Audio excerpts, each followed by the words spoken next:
Strength is earned, not given. Weakness has no place in our pack. That's what Felix Barker's father had told him every day of his miserable life. But Felix would learn that in a world ruled by claws and fangs, being born without them meant you were less than nothing prey wrapped in wolf's clothing, destined to be devoured by your own kind. Tonight, the circle had formed. 23 wolves, their eyes glowing amber in the darkness, their lips curled back to reveal teeth sharp enough to tear through bone. They moved in practiced synchronization, closing the distance inch by inch, their growls harmonizing into a symphony of anticipated violence. At the center of their hungry formation, Felix Barker knelt in the dirt, his knees pressed into mud mixed with his own blood. His head bowed in submission. He'd learned was the only way to survive even 5 more minutes. He was 18 years old. An Omega, the lowest rank in the Shadowmere pack hierarchy. And tonight, his packmates had decided his existence was no longer worth tolerating. "Look at him," sneered Regina Rhodes, her wolf form magnificent and golden, her father's position as beta, making her untouchable. "Can't even shift properly. What kind of werewolf can't shift?" The others laughed, a sound worse than their growls because it was human cruelty wearing animal faces. Felix's fingers dug into the earth. His wolf was there, buried deep inside his chest, whimpering and scratching to break free. But the transformation never came. It hadn't come in 3 years, not since the night his mother died, and something inside him had shattered so completely that even his wolf had retreated into some unreachable corner of his soul. "Maybe we should put him out of his misery," Tony Bates suggested, his massive gray wolf form circling closer. Tony was the alpha's son, the pack prince, who would inherit everything when his father stepped down. He'd made Felix's life a personal project in torture since they were children. "Weak genes shouldn't pollute our bloodline." Another step closer. The circle tightened. Felix closed his eyes and thought about his mother's final words. "Your strength isn't in your claws, my darling. It's in your heart. Remember that when the world tries to break you, the world had succeeded." He was broken. Shattered into so many pieces he couldn't remember what being whole felt like. "Do it," Regina urged, her voice thick with bloodlust. "Nobody will care. He's just an Omega." Tony's wolf tensed, muscles coiling beneath silver-gray fur. This was it. The mercy kill they'd disguise as an accident. Felix had watched it happen to others, the weak, the sick, the ones who couldn't keep up. The pack had a way of cleansing itself. He didn't fight. What was the point? But then, silence. Not the absence of sound, but its murder. Every growl cut off mid-breath. Every wolf froze mid-step. The very air seemed to stop moving, holding itself hostage to something far more terrifying than the violence about to unfold. Felix felt it before he saw it, a presence so overwhelming, so ancient and powerful that his broken wolf suddenly surged to life inside him. Not in aggression, but in recognition. In awe. In desperate, inexplicable hope. The temperature dropped. Frost crawled across the ground, turning mud into crystalline patterns that looked almost deliberate, almost like they were forming symbols from a language older than speech. Then he appeared. No sound of approach. No warning. One moment the space beyond the circle was empty. The next, he stood there as if he'd always existed in that exact spot. And reality had simply forgotten to acknowledge him. Until now. The Alpha King. Felix had heard the stories. Every werewolf had. Legends passed down through generations about the one wolf who stood above all packs, who answered to no council, who could end bloodlines with a glance. Some said he was a myth. Others whispered he was a monster wearing a crown. Nobody in living memory had actually seen him. Until tonight. He was tall, impossibly tall, with black hair that absorbed moonlight rather than reflecting it. His eyes were silver, not the golden amber of normal werewolves, but pure silver like molten metal, like starlight given form and purpose. He wore simple clothes, dark pants, a black shirt that looked hand-stitched, but somehow they seemed more regal than any ceremonial robes Felix had ever seen on his own Alpha. And his face, God, his face was beautiful in the way winter was beautiful, breathtaking and lethal, sharp enough to cut, cold enough to kill. But it was his scent that made Felix's breath catch. Cedarwood and snow and something indefinable, something that bypassed his brain entirely and spoke directly to his wolf, making the creature inside him howl with longing so intense it was physically painful. The Alpha King's silver eyes swept across the circle of frozen wolves with an expression of such profound boredom that it was more insulting than rage would have been. Then his gaze found Felix. And stopped. The world tilted. Felix couldn't breathe, couldn't think. Those silver eyes were looking at him, really looking, and for the first time in 3 years he felt seen. Not as a broken Omega, not as a mistake of genetics, but as something else. Something he didn't have words for. The Alpha King's head tilted fractionally, a predator examining something unexpected. Then he spoke, and his voice was like gravel wrapped in silk, quiet enough that it should have been inaudible but somehow louder than thunder. Who gave you permission to touch what belongs to me? The question hung in the air like a blade. Tony shifted back to human form instantly, the change driven by fear rather than choice. He stood naked and trembling. His earlier confidence evaporated. Your Majesty, we didn't know. This is just pack discipline. Discipline. The Alpha King repeated the word as if tasting it, finding it rancid. He took one step forward, just one. But every wolf in the circle, including Regina and Tony, immediately prostrated themselves, their bodies slamming into the ground with such force that Felix heard bones crack. Every wolf except Felix.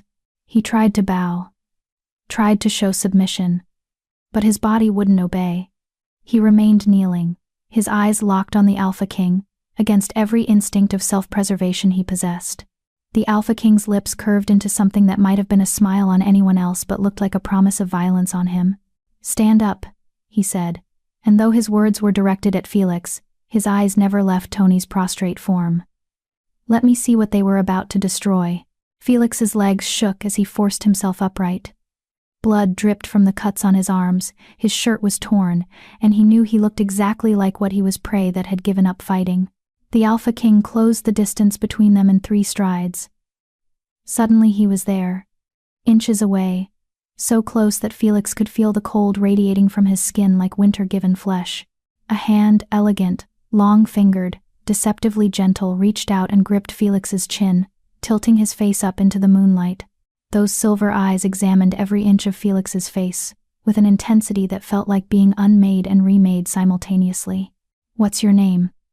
The question was soft, almost tender. It made the hair on Felix's arms stand up. F. Felix. His voice came out broken. Felix Barker. Felix. The Alpha King repeated it, like a judgment being passed. His thumb brushed across Felix's split lip, and the touch sent electricity racing down Felix's spine. Tell me, Felix Barker, do you know what you are? It was a cruel question. Felix knew exactly what he was. An Omega who couldn't shift. A burden. A mistake. Broken, he whispered. The Alpha King's expression didn't change, but something flickered in those silver eyes, something that might have been recognition, or maybe hunger.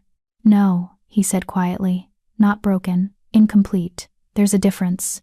Then he released Felix's chin and turned to face the still prostrate wolves, his voice dropping into a register that made the ground itself seem to tremble.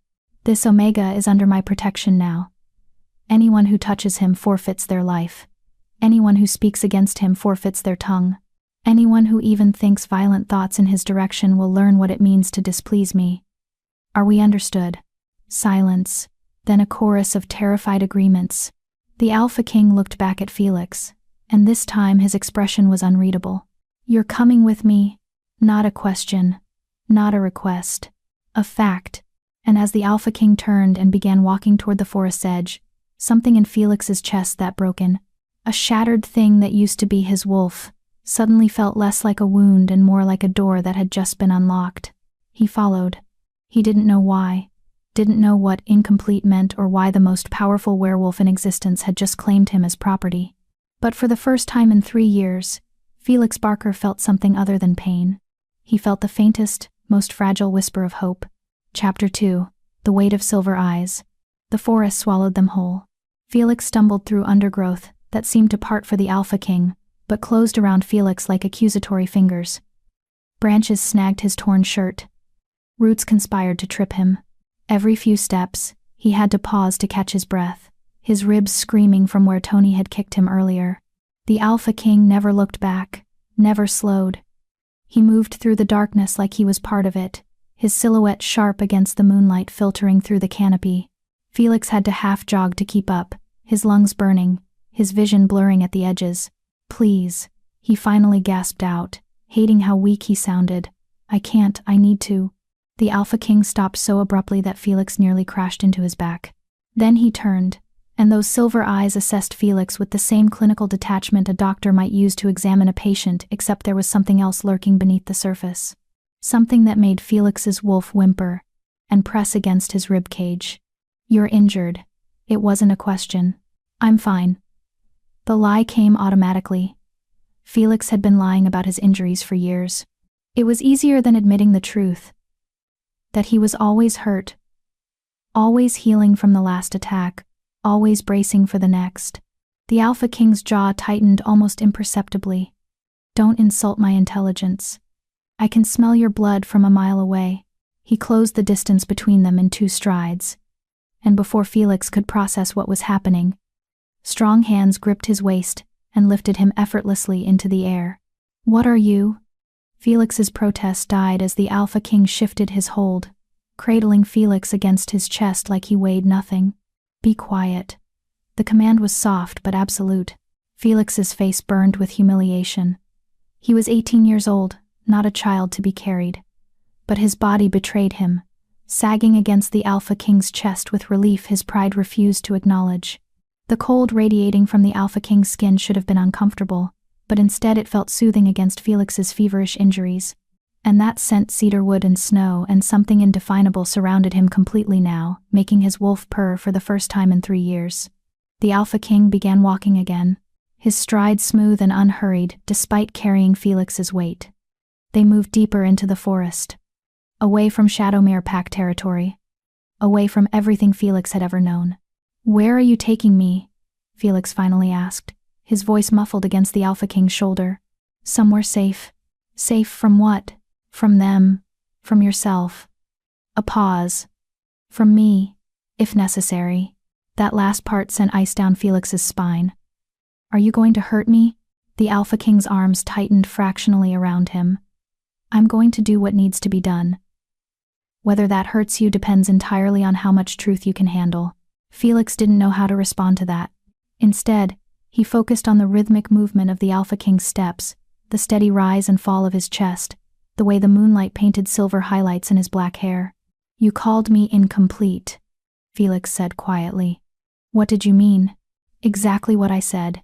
You're not broken, Felix Barker. You're unfinished. There's a difference." "That doesn't make sense. I can't shift. My wolf won't come out." "That's the definition of broken." The Alpha King made a sound that might have been a laugh if it contained any humor. "Your wolf won't come out because you locked it away. You're the cage, Felix, not the prisoner." The words hit like physical blows. "I didn't, I would never." "You did. 3 years ago, when your mother died. You were in so much pain that your wolf retreated to protect itself. And you, consciously or not, built walls around it so thick that even you can't break through anymore." Felix's breath caught. "How do you know about my mother?" "I know everything about you." The Alpha King's silver eyes found his, and they were suddenly too close, too intense. "Your mother was Sarah Barker, formerly Sarah Winters of the Nightshade Pack. She was Omega-born but carried recessive alpha genes, a genetic anomaly that occurs once every 1,000 births. When she died, your wolf felt the loss of its anchor and went dormant to survive the grief." "That's impossible." "Nobody knows that. I don't even know that. I know it because I can smell it in your blood. Omega and Alpha mixed together, fighting for dominance. That's why you can't shift, Felix. Your wolf doesn't know what it is. It's waiting for something or someone to show it the way." Felix's mind spun. Recessive alpha genes? His mother had been extraordinary in every way that mattered, but she'd never shown any alpha traits. She'd been gentle, kind. Everything in Omega was supposed to be. "You're lying." "I don't lie. I don't need to." The Alpha King adjusted his grip, pulling Felix closer. "Your pack sensed it too, even if they didn't understand what they were sensing. That's why they targeted you. Wolves always destroy what confuses them, what threatens them. I'm not a threat to anyone. I'm just, you're a genetic miracle wrapped in trauma, And tonight, your packmates were going to murder that miracle because it made them uncomfortable. The certainty in his voice made Felix's chest ache. He wanted to argue, wanted to insist that Tony and Regina and the others had just been doing what wolves did, enforcing hierarchy, maintaining order. But he couldn't. Because deep down, he'd always known the truth. They hadn't been disciplining him. They'd been trying to erase him. Why do you care? The question came out smaller than Felix intended. You don't know me. Why did you save me? The Alpha King was silent for so long that Felix thought he wouldn't answer. Then, because 3 months ago, I woke from a dream covered in blood that wasn't mine, screaming a name I'd never heard before. His voice dropped to something barely audible. Your name, Felix Barker. I've been searching for you ever since. Felix's heart stopped. What? Dreams don't lie. Not for wolves like me. When I dream of someone, it means fate has bound us together. The moon goddess herself is involved. The Alpha King's jaw clenched, and I've learned not to ignore her messages, no matter how inconvenient they are. Bound together how? The Alpha King finally stopped walking. They'd reached a clearing where moonlight pooled like liquid silver on the grass. In the center stood a cabin small, unassuming, but somehow perfect in its simplicity. He set Felix down gently, steadying him when his legs threatened to give out. Then those silver eyes met his, and the weight of their gaze was almost unbearable. You're my mate, Felix Barker. The words were flat, emotionless. But underneath, Felix sensed something that might have been resignation, or maybe dread. My fated mate. The one the moon goddess chose for me. The one I've been avoiding for 300 years. The world tilted. Mate. The word echoed in Felix's head like a death sentence and a salvation simultaneously. That's impossible, he whispered. You're the Alpha King. I'm just an Omega who carries Alpha blood.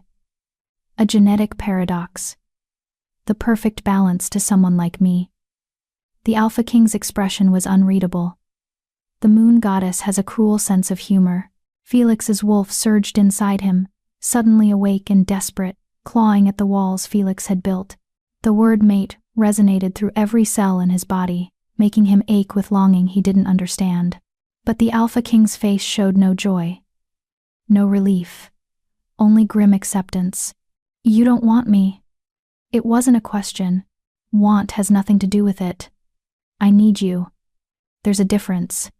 The Alpha King turned toward the cabin. Come inside. We have much to discuss. And very little time to do it. Time for what? The Alpha King paused at the threshold, his silhouette framed by moonlight. Time to teach you how to shift, how to fight, how to survive what's coming. He looked back, and for the first time, Felix saw something that might have been fear in those silver eyes. Because in 3 days, Felix Barker, you're going to have to stand before the Council of Alphas and prove you're worthy of being my mate. And if you fail, they'll execute us both. Then he disappeared into the darkness of the cabin, leaving Felix standing alone in the moonlight, his world shattered and remade in the span of 10 words. Mate. Worthy. Execute. Felix's hands shook as he took his first step toward the cabin, toward his fate, toward the Alpha King who smelled like winter and looked at him like he was both a gift and a curse. 3 days to learn what he'd failed to do in 3 years. 3 days to become something more than broken. 3 days to prove he deserved to live.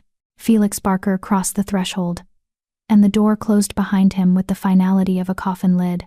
Or perhaps a chrysalis. Chapter 3. Walls built from grief. The cabin's interior was nothing like Felix expected. He'd imagined something grand befitting an Alpha King, but instead found simplicity bordering on austerity. One main room with a stone fireplace, a worn leather couch, a table carved from dark wood. Doorways led to what Felix assumed were a bedroom and bathroom. No decorations. No personal touches. Just functional space that felt more like a way station than a home. The Alpha King stood at the fireplace, his back to Felix, his shoulders rigid with tension that seemed at odds with his earlier composure. What's your name? Felix asked quietly. Your real name, I mean. Not just. Alpha King. A pause. Then, Santiago. The word came out reluctant, like he was surrendering something precious. Santiago Carr. though I haven't used that name in over a century. Santiago, Felix repeated, testing it on his tongue. It felt intimate somehow, humanizing the legend standing before him. How old are you? 347 years old, give or take a decade. You lose track after the first century. Santiago's fingers flexed at his sides. Old enough to know better. Young enough to still make catastrophic mistakes. Is that what I am? A mistake? Santiago finally turned, and the firelight painted shadows across his beautiful, terrible face. You're a complication. Whether you're a mistake depends entirely on what happens in the next 3 days. Felix's legs chose that moment to give out. He stumbled, catching himself against the wall, pain radiating from his ribs and the cuts on his arms that had finally stopped bleeding. Santiago was beside him instantly, those deceptively gentle hands gripping his shoulders. Sit down before you fall down. He guided Felix to the couch, then disappeared through one of the doorways. Felix heard water running, cabinets opening and closing. When Santiago returned, he carried a first aid kit that looked military grade and a bowl of warm water. Take off your shirt. Felix's face burned. I can do it myself. Felix. Santiago's voice was soft but implacable. I can smell every injury on your body.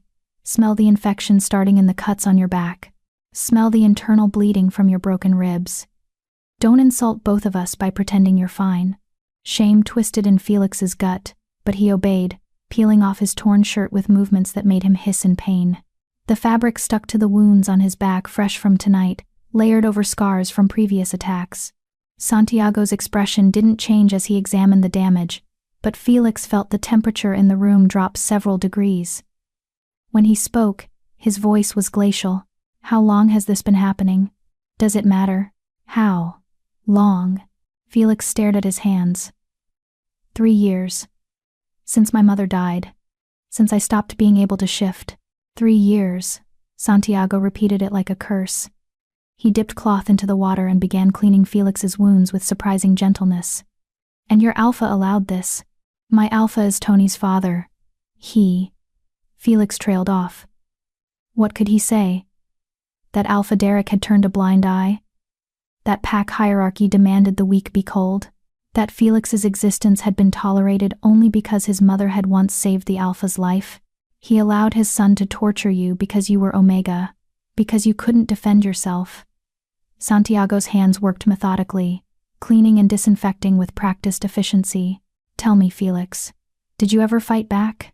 What would be the point? I can't shift, I can't. That's not what I asked. Santiago's silver eyes found his in the firelight. I asked if you fought back. If you tried. Felix's jaw clenched. Once. When I was 15, Tony cornered me behind the pack house. Said he wanted to see if I bled like a real wolf. The memory tasted like copper. I hit him, broke his nose. He shifted and nearly killed me. My mother had to beg the Alpha to spare my life. And after that, I learned that survival meant submission. Felix's voice came out hollow. I learned to kneel. To take it. To be grateful they let me live. Santiago was silent for a long moment, his hands pausing in their work. Then, your mother was wrong. Felix's head snapped up. Don't talk about your mother was wrong, Santiago repeated, his voice harder now. Survival isn't submission, it's adaptation. It's finding another way to fight when the obvious path is blocked. He resumed cleaning Felix's wounds. She taught you to endure suffering. I'm going to teach you to end it. Something in Felix's chest cracked open. Why? Why does it matter to you? You said it yourself you don't want a mate. You've been avoiding this for 300 years. Why not just let the council execute me and be done with it? Santiago's hands stilled against Felix's back. When he spoke, his voice was so quiet Felix almost missed it. Because I tried that once, 70 years ago. The moon goddess gave me a mate, a young Alpha from the Northern Territories. Strong, beautiful, everything a mate should be. His fingers traced one of Felix's scars absently. I rejected him, told him I didn't need anyone, watched him walk away thinking he was worthless. What happened? He threw himself off a cliff 3 days later. Couldn't live with the rejection. Santiago's grip tightened fractionally. I felt him die through the mate bond. felt his heart stop, felt his last thought, that he wasn't enough, that I was right to reject him. Felix's breath caught. Santiago, the moon goddess made me watch his body for 7 days, made me unable to move, unable to look away, made me feel every moment of grief his pack felt, made me understand exactly what my pride had destroyed. Santiago's voice was devoid of emotion now, a recitation of facts. When she finally released me, she gave me a message. The next mate I send you will be your last chance. Reject them, and you'll spend eternity knowing you murdered the one soul meant to complete yours. The words hung in the air like smoke. So no, Felix Barker, I'm not going to let the council execute you. Not because I want you, not because I'm ready for this, but because I won't make the same mistake twice. Santiago resumed bandaging Felix's wounds. I'm going to keep you alive, teach you to shift, and present you to the council as my mate. And if that means dragging you kicking and screaming into survival, so be it. Felix didn't know whether to be grateful or insulted. That's not exactly a declaration of love. Love is a luxury neither of us can afford right now. Survival is the priority. Santiago finished with the bandages and moved around to face Felix. The Council of Alphas meets in 3 days. They'll demand proof that you're worthy of being my mate. That means you need to shift, demonstrate control, and show alpha traits. If you can't, they'll declare you unfit and execute you to free me for a proper mate. And if I can, then they'll demand a bonding ceremony. Blood and bite. A permanent connection that can't be broken. Santiago's expression was unreadable. You'll be bound to me for the rest of your life. Which, given what I am, means potentially centuries of being tethered to someone who dragged you into this against your will. Felix's wolf stirred at the word bonding, purring with desire that made Felix's face heat. But his rational mind recoiled. That's not a choice. That's a death sentence with different paperwork. Welcome to werewolf politics. Santiago stood, towering over Felix. You have 3 days to decide which death sentence you prefer. Execution by the council, or a lifetime bound to me. Choose wisely. He turned toward the bedroom, then paused. There's food in the kitchen. Eat. Rest. We start training at dawn, and I won't go easy on you just because you're injured. Those silver eyes glanced back. Oh, and Felix? Don't try to run. The forest for 10 miles in every direction answers to me. You wouldn't make it 100 yards. Then he disappeared into the bedroom, leaving Felix alone with his thoughts and the crackling fire. Felix stared at the flames, his mind spinning. Mate, training, bonding, execution, 3 days to become something he'd never been, 3 days to prove he was worth keeping alive. His wolf pressed against his ribcage, whimpering and desperate, drawn to Santiago in ways Felix didn't fully understand. The mate bond, even incomplete, even unacknowledged, pulled at him like a tide. But Santiago's words echoed in his mind. I won't make the same mistake twice. Felix wasn't wanted. He was an obligation, a second chance Santiago was taking only to avoid repeating past sins. He should have felt devastated. Instead, he felt something else stirring beneath the hurt. Determination. Santiago thought Felix was just a broken omega who needed to be dragged into survival. Thought Felix would be grateful for scraps of protection. But Felix had survived 3 years of torture. 3 years of learning to endure, to adapt, to find strength in places others didn't think to look. Maybe his mother had been wrong about submission, but she'd been right about one thing. Felix's strength wasn't in his claws. It was in his heart. And if Santiago Carr thought he could control Felix, mold him, turn him into some acceptable version of a mate, he was about to learn that broken things had sharp edges. And sometimes, the most dangerous wolves were the ones who had nothing left to lose. Felix stood, ignoring the protests of his injured body, and walked to the kitchen. He found bread, cheese, dried meat, simple food that he devoured with mechanical efficiency.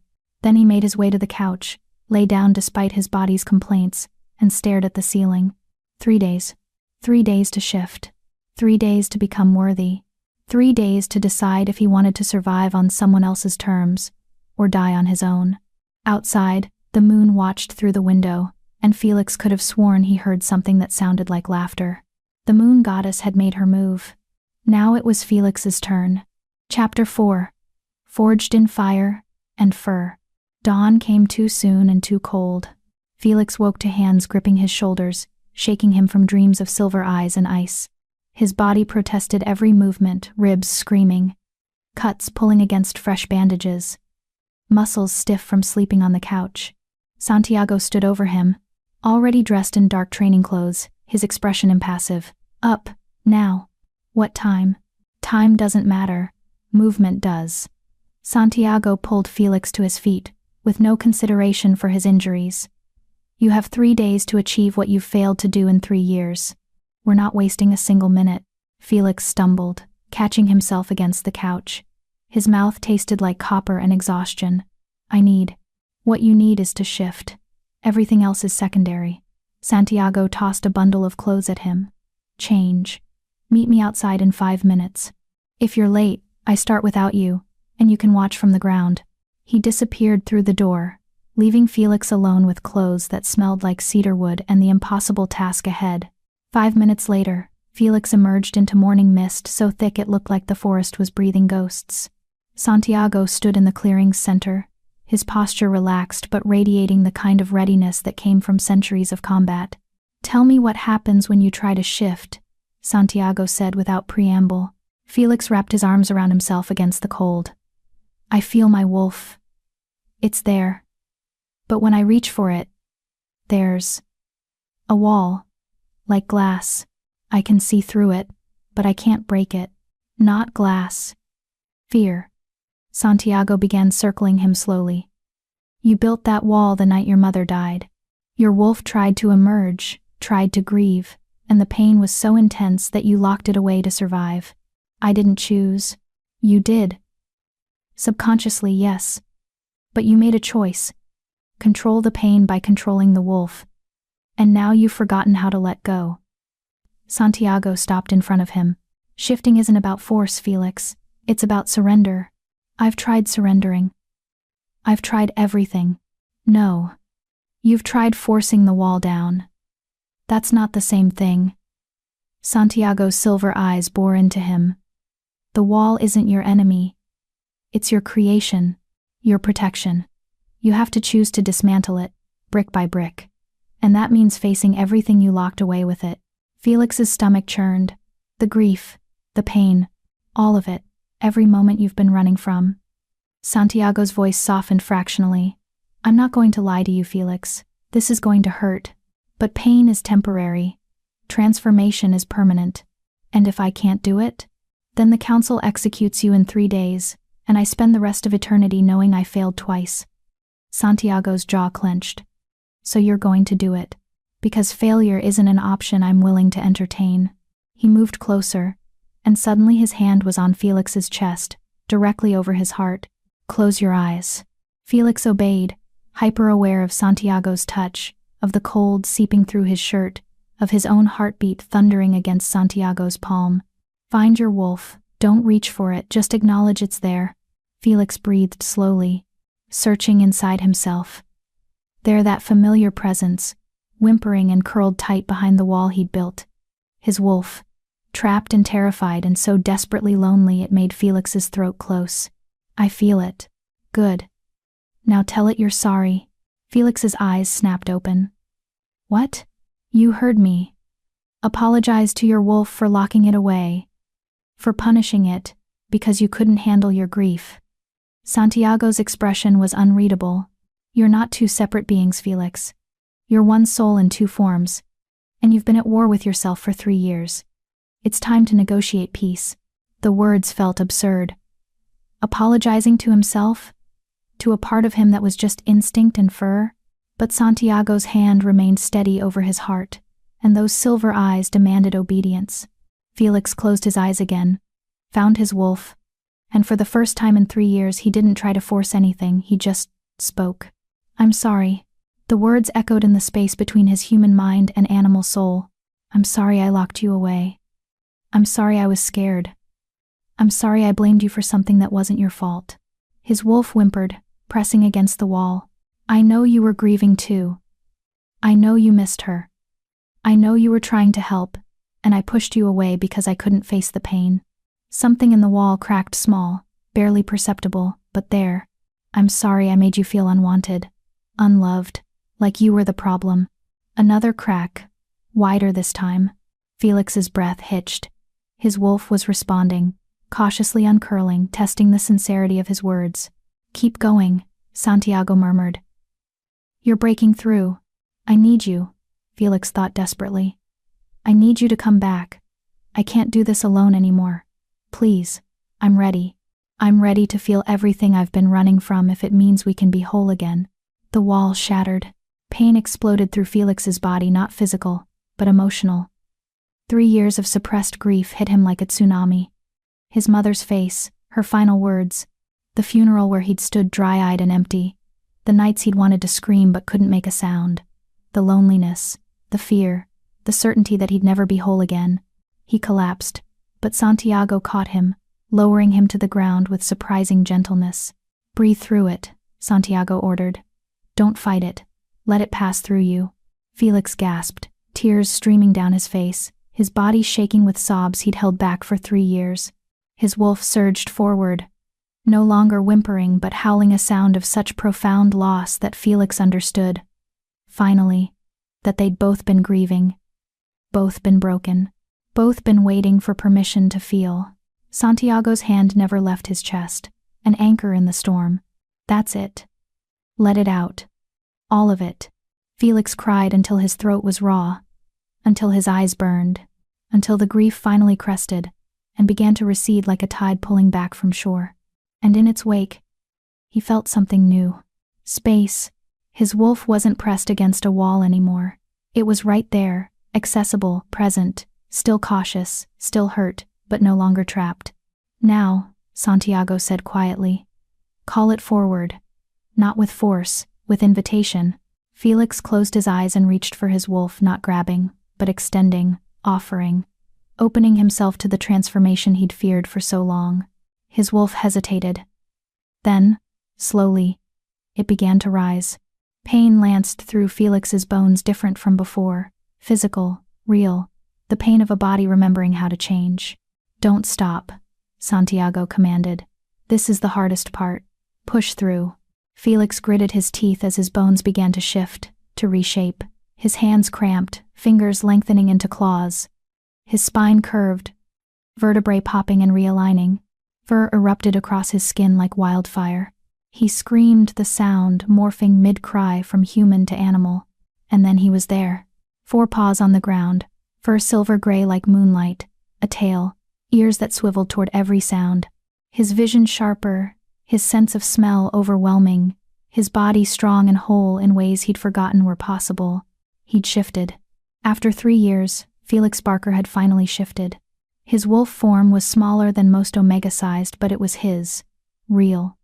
No longer a distant memory, but a living, breathing reality. He looked up at Santiago, who stood watching with an expression Felix couldn't decipher. Well done, Santiago said simply. Then he shifted. The transformation was instantaneous, nothing like Felix's painful, prolonged change. One moment Santiago stood on 2 legs, the next, a massive black wolf with silver eyes towered over Felix. He was enormous. Easily twice Felix's size, with fur so dark it seemed to absorb light, and muscles that rippled with barely contained power. An alpha in every sense of the word. Santiago circled Felix once, examining him with those unsettling silver eyes. Then he shifted back to human form with the same effortless grace. Your wolf form is stable. Good, that's the first hurdle cleared. He offered Felix a hand. Now shift back. Slowly. Remember what it felt like coming out. And reverse it. Felix tried. Reached for his human form the way he'd reached for his wolf. Nothing happened. Panic surged. He was stuck. Trapped in fur and 4 legs. Breathe, Santiago instructed. You're panicking. Your wolf feels threatened, so it's holding the form. Calm down. Easy for him to say.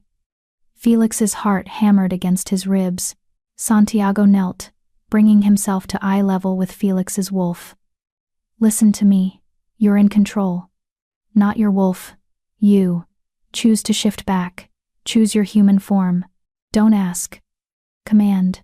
Felix closed his eyes harder to do with wolf eyelids and pictured his human body. Imagined his hands, his voice, his face. Demanded the transformation. His bones began to crack and reform. This time the pain was less intense, familiar now. Within seconds he knelt naked on the cold ground, gasping and shaking but human. Santiago draped a blanket over his shoulders without comment. "How do you feel?" "Like I've been torn apart and put back together." Felix's voice was hoarse. "But alive. More alive than I've felt in years." "Good. That's normal." Santiago pulled him to his feet. "Shifting takes energy. You need food and rest before we continue." "Continue? I just shifted for the first time in 3 years. And now you need to do it again. And again. Until the transformation becomes second nature." Santiago's expression was implacable. "The council won't accept one successful shift, Felix. They'll test you repeatedly. You need to be able to transform on command, hold the form for hours, and shift back without losing consciousness." Felix's legs trembled. "I can barely stand." "Then we'll start with standing. Tomorrow, walking. The day after, running." Santiago guided him back toward the cabin. "You have 2 days left. We're not wasting them on self-congratulation." Inside, Santiago set Felix on the couch and disappeared into the kitchen. He returned with eggs, bread, and meat protein to help Felix's body recover from the transformation. Felix ate mechanically, his mind still reeling. He'd shifted. Actually shifted. But as the initial euphoria faded, reality set in. One shift didn't make him ready, didn't make him worthy, didn't solve any of the problems he faced. "Santiago," he said quietly, "what happens if I pass the council's tests? If I prove I can shift and control my wolf?" Santiago didn't look up from his own food. "Then, they'll demand the bonding ceremony. Blood and bite. A permanent mate bond. And then you belong to me." Santiago's voice was flat. "Body, soul, and wolf will be connected for the rest of your life. You'll feel my emotions. I'll feel yours. You'll never be alone again." The way he said it made it sound like a curse rather than a blessing. "You really don't want this, do you?" Felix asked. Santiago finally met his eyes. "What I want is irrelevant. What I need is to keep you alive. Everything else is negotiable." "That's not an answer. It's the only answer I have."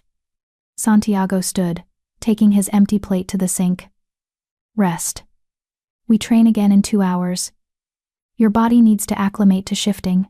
He disappeared into the bedroom, leaving Felix alone with his thoughts and his newly freed wolf, who curled contentedly in his chest for the first time in 3 years. Felix finished his food and lay back on the couch, his body exhausted but his mind racing. 2 days. 2 days to master what he'd just barely achieved. 2 days to become worthy of an alpha king who saw him as an obligation. 2 days to decide if survival on someone else's terms was better than death on his own. His wolf stirred, sending a clear message. Mate. Want mate.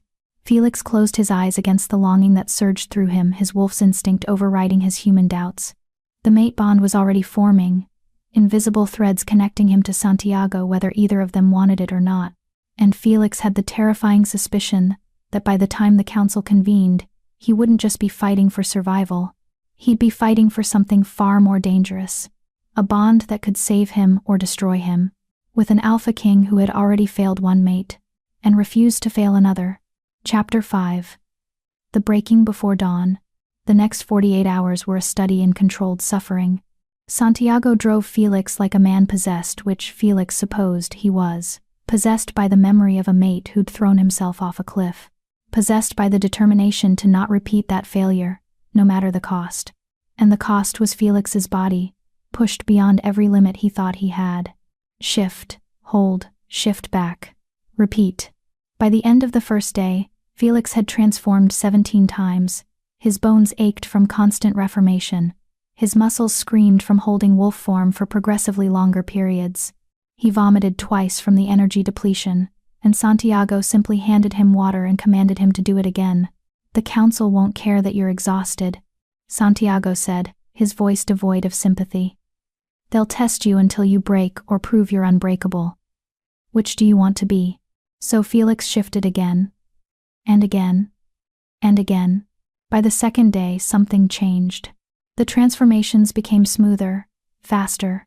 His body remembered the pathways now, the way bones needed to reshape, the way fur emerged, the way his consciousness expanded to accommodate wolf instincts while maintaining human intelligence. He could shift in under 30 seconds, hold the form for 2 hours without fatigue, shift back with enough control to land on his feet instead of collapsing. But Santiago wasn't satisfied.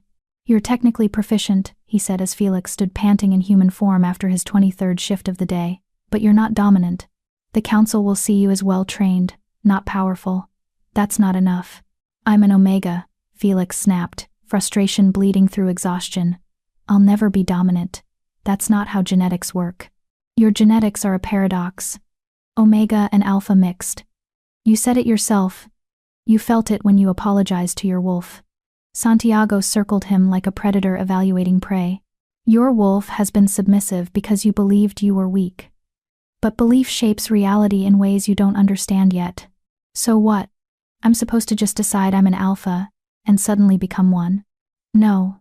You're supposed to stop apologizing for existing and start demanding space in the world." Santiago stopped directly in front of him, silver eyes boring into his.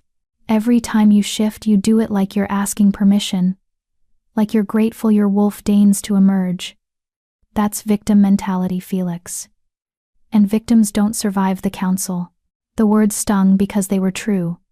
Even now, even after everything, Felix still carried 3 years of conditioning that taught him his presence was an imposition, his existence, a burden to be tolerated rather than a right to be claimed. "I don't know how to be anything else," he admitted quietly. Santiago's expression shifted, something that might have been understanding, flickering across his features before the mask returned. "Then, I'll teach you, but it won't be gentle." He stepped closer, invading Felix's space until they were inches apart. "Shift." Felix hesitated. Now, and don't ask your wolf to come forward. Command it." Felix closed his eyes, reaching for the transformation. But Santiago's hand shot out, gripping his throat, not choking, but present. Threatening. "Eyes open. Shift while I'm touching you. While you feel threatened. Prove. Your wolf is stronger than your fear." Felix's heart hammered. Santiago's hand was cold against his throat, his silver eyes merciless. "Command. Don't ask." Felix reached for his wolf, not with the gentle invitation he'd been using, but with authority. With demand. "Now. Come now." His wolf responded instantly, surging forward with a ferocity he'd never felt before. The transformation slammed through him like lightning, painful, yes, but powerful. He shifted in 15 seconds, his wolf form larger than before, his growl deeper. Santiago released him and stepped back, the faintest hint of satisfaction crossing his face. "Better. That's what I need to see. Not submission. Assertion." Felix's wolf snarled at him, bristling at the threat Santiago had represented. "Good. Stay angry." Santiago began circling again. "The council will try to intimidate you. They'll crowd your space, test your boundaries, push you to see if you'll roll over. If you do, you're dead. So show me you won't." He moved closer, using his massive presence to loom over Felix's wolf form. Felix's instinct screamed to lower his head, flatten his ears, show submission to the obvious alpha. No. He held his ground. Met Santiago's eyes. Didn't break the stare even when every cell in his body insisted he should. Better. Santiago shifted into his own wolf form, the massive black wolf that made Felix look like a juvenile in comparison. Then he lunged. Felix barely dodged, his smaller size giving him speed Santiago lacked. Santiago's jaws snapped closed where Felix's throat had been a second earlier. This was a test. A dangerous one. Santiago attacked again. And this time Felix didn't just dodge, he countered, ducking under Santiago's massive body and nipping at his leg. Not hard enough to injure, but enough to make a point. "I'm not prey." Santiago's wolf made a sound that might have been approval, then attacked in earnest. For the next 10 minutes, they fought not to kill, but to test limits. Felix learned to use his size as an advantage, darting in and out of Santiago's reach, finding openings in the alpha's defense. He was faster, more agile, and while he couldn't overpower Santiago, he could evade him, Finally, Santiago shifted back to human form, breathing harder than Felix had seen before. "That," he said, "is what I needed to see. You fought smart. Used your strengths instead of apologizing for your weaknesses." Felix shifted back, his body trembling with exhaustion and adrenaline. "You could have killed me, but I didn't. Because you didn't make it easy." Santiago's expression was unreadable. "The council won't fight you physically, but they'll attack in other ways. Verbal traps, emotional manipulation, tests designed to make you doubt yourself. What you just proved is that doubt isn't your default anymore. That's progress." Felix collapsed onto the ground, too exhausted to stand. "Is it enough?" Santiago was quiet for a long moment. "For the shifting tests?" "Yes. You can transform on command, hold the form, and demonstrate control. That satisfies the technical requirements. But there's one more test the council will demand, and it's the one I can't prepare you for." Santiago's jaw clenched. "They'll want to see the mate bond. Proof that we're truly connected. That means..." He trailed off. But Felix understood. "You have to mark me." "Yes." The word came out hard. "The bonding ceremony, blood and bite. It creates a permanent connection that can't be faked. They'll smell it on you, smell me on you. It's the final proof. Like this video, if you believe Felix deserves more than being someone's obligation, because people like Felix need an audience that won't abandon them when the truth gets complicated." Felix's wolf stirred at the mention of marking, purring with desire that made Felix's face heat. But his human mind recoiled. "And if we don't? If we refuse the bonding? Then they execute you for being an unsuitable mate, and eventually assign me someone else." Santiago's voice was flat. "Someone appropriate. Someone with proper bloodlines and political connections. Someone I'll be forced to bond with to maintain the council's power structure. So either I'm bound to you, or you're bound to someone else. That's werewolf politics. Nobody gets what they want. We all just choose which prison we prefer." The bitterness in Santiago's voice was palpable. Felix studied him, this 300-year-old alpha king, who'd watched one mate die and was now being forced to claim another, who looked at Felix like he was both a salvation and a curse. "Do you resent me?"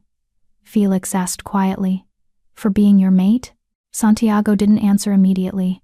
He sat down beside Felix, staring at the tree line rather than meeting his eyes. "I resent the moon goddess for her sense of humor. I resent the council for their power games. I resent fate for thinking it knows better than I do." He finally looked at Felix. "But no, I don't resent you. You're as much a victim of this as I am. That's not exactly comforting. I'm not here to comfort you. I'm here to keep you alive." Santiago stood, offering Felix his hand. "Come inside. You need food and rest. Tomorrow is the council meeting, and you'll need every ounce of strength you have." Felix took his hand, letting Santiago pull him to his feet. Their fingers lingered together a moment longer than necessary, and Felix felt it, that pull. The incomplete mate bond already forming, invisible threads connecting them whether they wanted it or not. Inside the cabin, Santiago prepared food while Felix showered, washing away 2 days of sweat and blood and transformation. The hot water stung his injuries but felt like heaven against his exhausted muscles. When he emerged, dressed in clean clothes Santiago had provided, he found the table set with enough food for 3 people. "Eat," Santiago commanded. "Your body burned through massive amounts of energy. You need to replenish it."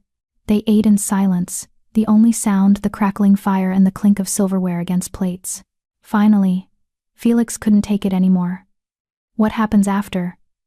If I pass the tests? If we complete the bonding? What then?" Santiago set down his fork. "Then you become the Alpha King's consort.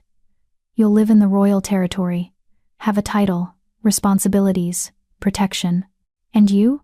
What do you get? Peace from the council. For a while at least." Santiago's expression was carefully neutral. "And a mate I'm required to protect, provide for, and present as my equal in public. But not in private." Santiago's silence was answer enough. Felix's chest tightened.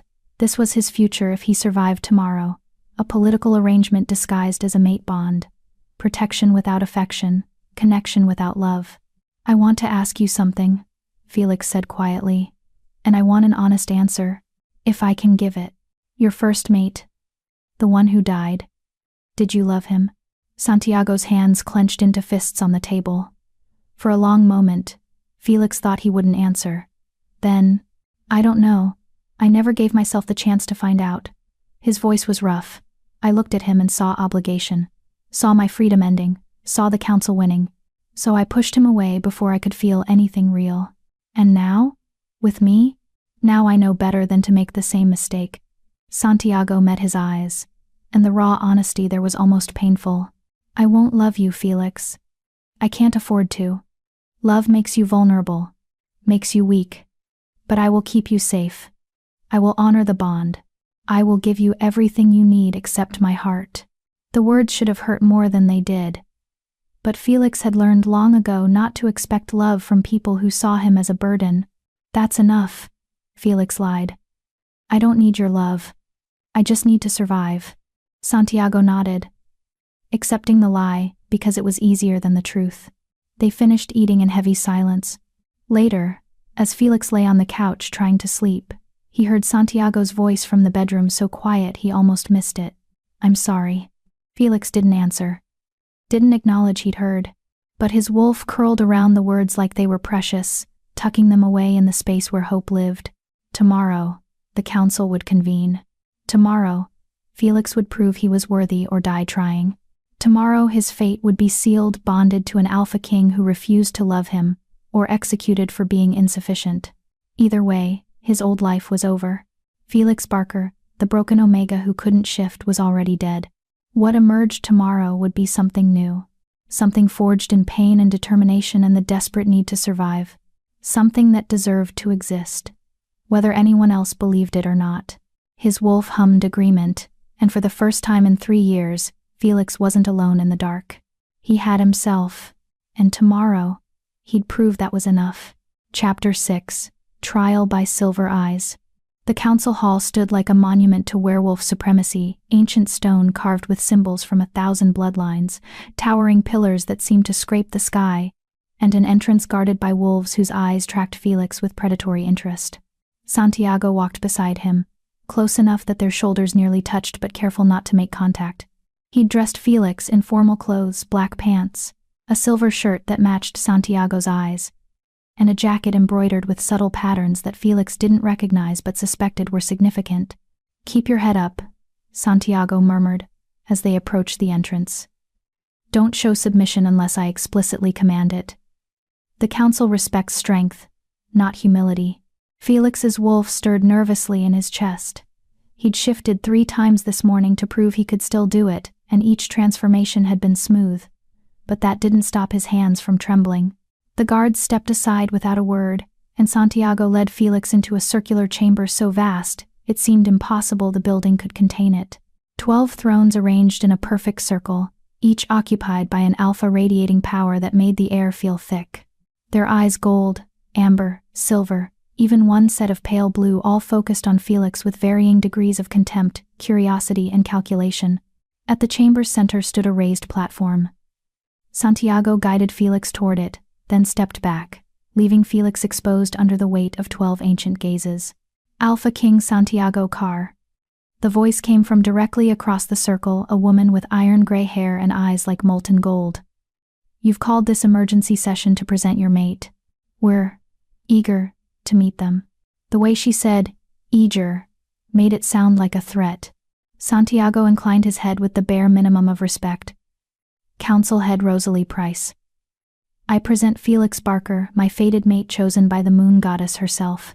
Murmurs rippled through the council. Felix caught fragments. Just a boy. Omega. How is that possible? Insult to the Alpha King's position. Rosalie raised a hand, and silence fell instantly. Felix Barker. Step forward. Felix obeyed, his legs steadier than he expected. He stopped at the platform's edge, directly in the circle's center, surrounded by predators who wanted him to fail. You claim to be the Alpha King's fated mate, Rosalie continued, but you bear no mark, no bond sent, nothing to prove this claim beyond Santiago's word. The bond is incomplete, Santiago said from behind Felix. As is tradition, I've delayed the marking ceremony pending council approval. How convenient. This voice came from Felix's left, a man with a scar bisecting his face and eyes like chips of ice. "Tell me, boy. How old are you?" "18, sir." Laughter. Cruel and echoing. "18," the scarred man repeated. "And what pack do you hail from?" "Shadowmere pack, sir." More laughter. Felix's face burned. "Shadowmere," Rosalie said thoughtfully. "Alpha Derek's territory. Small, unremarkable. And you, Felix Barker, what's your rank?" Here it was. The moment where everything could unravel. "Omega, Mom." The laughter died. In its place, something worse, contemptuous silence. "An Omega," Rosalie repeated slowly. "The Alpha King's fated mate is an Omega from an insignificant pack." Her eyes found Santiago. "This is your idea of appropriate?" "This is the moon goddess's idea of appropriate," Santiago said, his voice cold. "I don't question her wisdom. Perhaps the council shouldn't either." Dangerous words. The temperature in the chamber dropped. "We question nothing," another council member said, a younger woman with auburn hair and sharp features. "We simply observe that an Omega consort is unprecedented and potentially destabilizing." "Destabilizing how?" Santiago's voice carried an edge now. "An Alpha King is meant to project strength, power, dominance." The auburn-haired woman gestured at Felix dismissively. "An Omega consort suggests weakness. Suggests the Alpha King can be manipulated through emotional attachment to someone inferior." Felix's wolf snarled inside him. The word inferior hit like a physical blow. "I'd like to hear from the boy," Rosalie said. "Felix Barker, do you believe yourself worthy of being the Alpha King's mate?" Every eye fixed on him, waiting for him to stumble, to prove their prejudices correct. Felix thought about the last 3 years, thought about kneeling in the dirt while his packmates formed a circle, thought about every time he'd apologized for existing. Then he thought about the last 2 days, shifting, fighting, finding his wolf again. He met Rosalie's golden eyes without flinching. "I believe the moon goddess doesn't make mistakes," he said clearly. "If she chose me as Santiago's mate, then I'm exactly as worthy as I need to be. Your approval doesn't change that." Shocked silence. Then Rosalie smiled, thin and dangerous, boldly spoken. "Let's see if you can back it up with action." She stood, and the other council members followed suit. "We'll conduct the traditional trials. 3 tests to prove your worth. Fail any, and you forfeit your life. Santiago will be free to accept a more suitable mate." Santiago tensed behind Felix, but said nothing. "First test," Rosalie announced. "Transformation. Shift into your wolf form and hold it for 1 hour while we observe.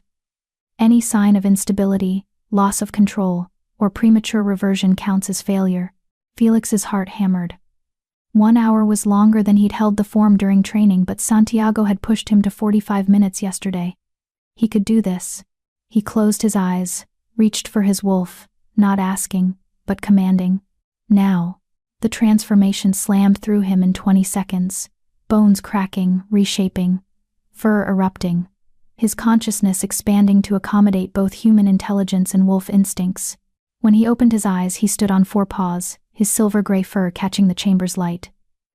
Smaller than most wolves here, yes, but stable, strong, present. The council circled him slowly, examining every inch. One member, a massive man with a graying beard, shifted into his own wolf form and approached, growling low. Testing Felix's reaction, Felix's instinct screamed to submit, to lower his head and show throat. No, he held his ground. Met the other wolf's eyes. Didn't break the stare until the council member shifted back, nodding grudgingly. "Stable," he announced. "No signs of forced transformation or external manipulation." Time crawled. Felix counted his heartbeats, focused on maintaining the form, on keeping his consciousness balanced between human and wolf. His muscles began to ache around the 40-minute mark. By 50 minutes, his legs trembled slightly. Hold. Just hold.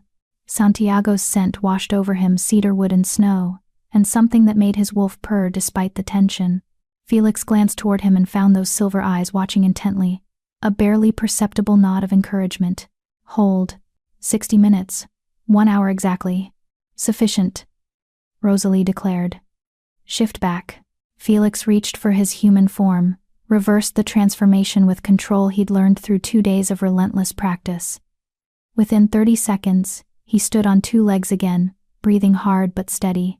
Impressive, Rosalie admitted. For an Omega. Second test. Combat prowess. You'll face a volunteer from the council in human form.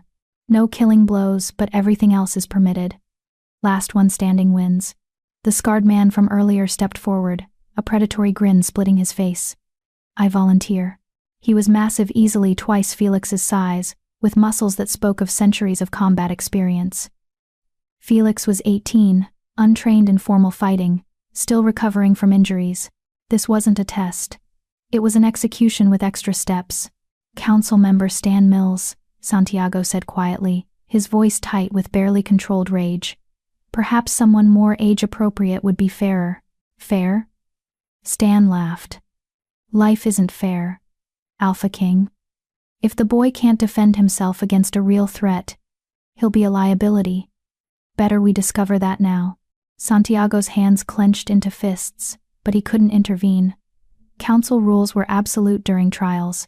Felix stepped onto the combat platform, his mind racing. He couldn't overpower Stan.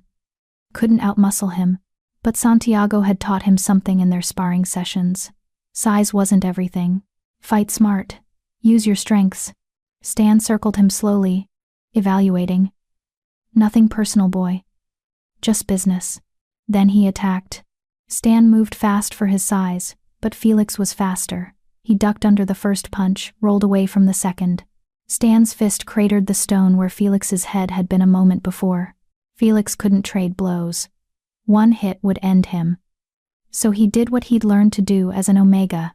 He evaded, dodged, made Stan chase him around the platform while the council watched with varying degrees of amusement and annoyance. Stand still, damn you, Stan snarled. Felix saw his opening. Stan's left side, he favored it slightly, protecting old injuries. When Stan lunged again, Felix didn't dodge backward. He dodged into the attack, inside Stan's guard, and drove his elbow into the scarred man's ribs where old breaks had probably never healed quite right. Stan howled, stumbling. Felix swept his legs, using Stan's momentum against him. The massive council member hit the ground hard, and Felix was on him instantly, knee pressed against his throat. Not enough to kill, but enough to win. Yield, Felix said quietly. Stan's eyes widened with shock, then fury. Then, grudgingly, respect. Yield. Felix released him and stepped back, offering a hand up. Stan stared at it for a long moment, then accepted, allowing Felix to help him stand. Smart, Stan admitted, rubbing his ribs. Unexpected. I'll give you that. Rosalie's expression was unreadable. 2 tests passed. 1 remains. She looked directly at Felix. The bonding test. Santiago must mark you here, in front of the council, proving the mate bond is genuine. This cannot be faked. We'll smell deception immediately. Felix's wolf surged forward, eager. But his human mind hesitated. This was it, the permanent bond, no going back. He looked at Santiago, who stood rigid, his expression carefully blank, but Felix saw the tension in his shoulders, the clench of his jaw. Santiago didn't want this, was doing it only to fulfill obligation. If Felix's courage moves you, subscribe so you never miss a story like this. Stories about the undervalued deserve an audience that cares. Approach me, Santiago said quietly. Felix crossed the distance between them, his heart thundering. Up close, he could see the conflict in Santiago's silver eyes, duty warring with desire, obligation fighting resentment. Are you certain? Santiago murmured, low enough only Felix could hear. Once this is done, we're bound for life. There's no escape. Felix thought about his options. Death here, publicly, or life bound to someone who'd keep him safe but never love him. His wolf made the choice for him, pressing against his ribs with desperate need. Mate. Want. Mate. I'm certain. Santiago's jaw clenched. Then he moved, pulling Felix against him with one arm while his other hand tilted Felix's head to the side, exposing his throat. Forgive me, Santiago whispered against Felix's skin. Then he bit down. Pain and pleasure exploded simultaneously. Felix gasped, his body going rigid as Santiago's fangs pierced his throat. But this wasn't injury, this was binding. Magic older than memory surged through the bite, weaving invisible threads between them, connecting wolf to wolf, soul to soul. Felix felt it like a door opening inside him. Suddenly, Santiago's emotions flooded through centuries of loneliness, desperate determination, fear of failing again, and underneath it all, something Santiago probably didn't even recognize himself. Hope. Fragile and terrified, but there. Santiago withdrew his fangs and licked the wound, sealing it. The bite would scar a permanent mark that declared Felix as his. Felix's legs gave out, but Santiago caught him, holding him upright while the bond settled into place like a second heartbeat thrumming alongside his own. "It's done," Santiago announced to the council, his voice steady despite Felix feeling the turmoil beneath his calm exterior. Rosalie approached, inhaling deeply, her eyes widened fractionally.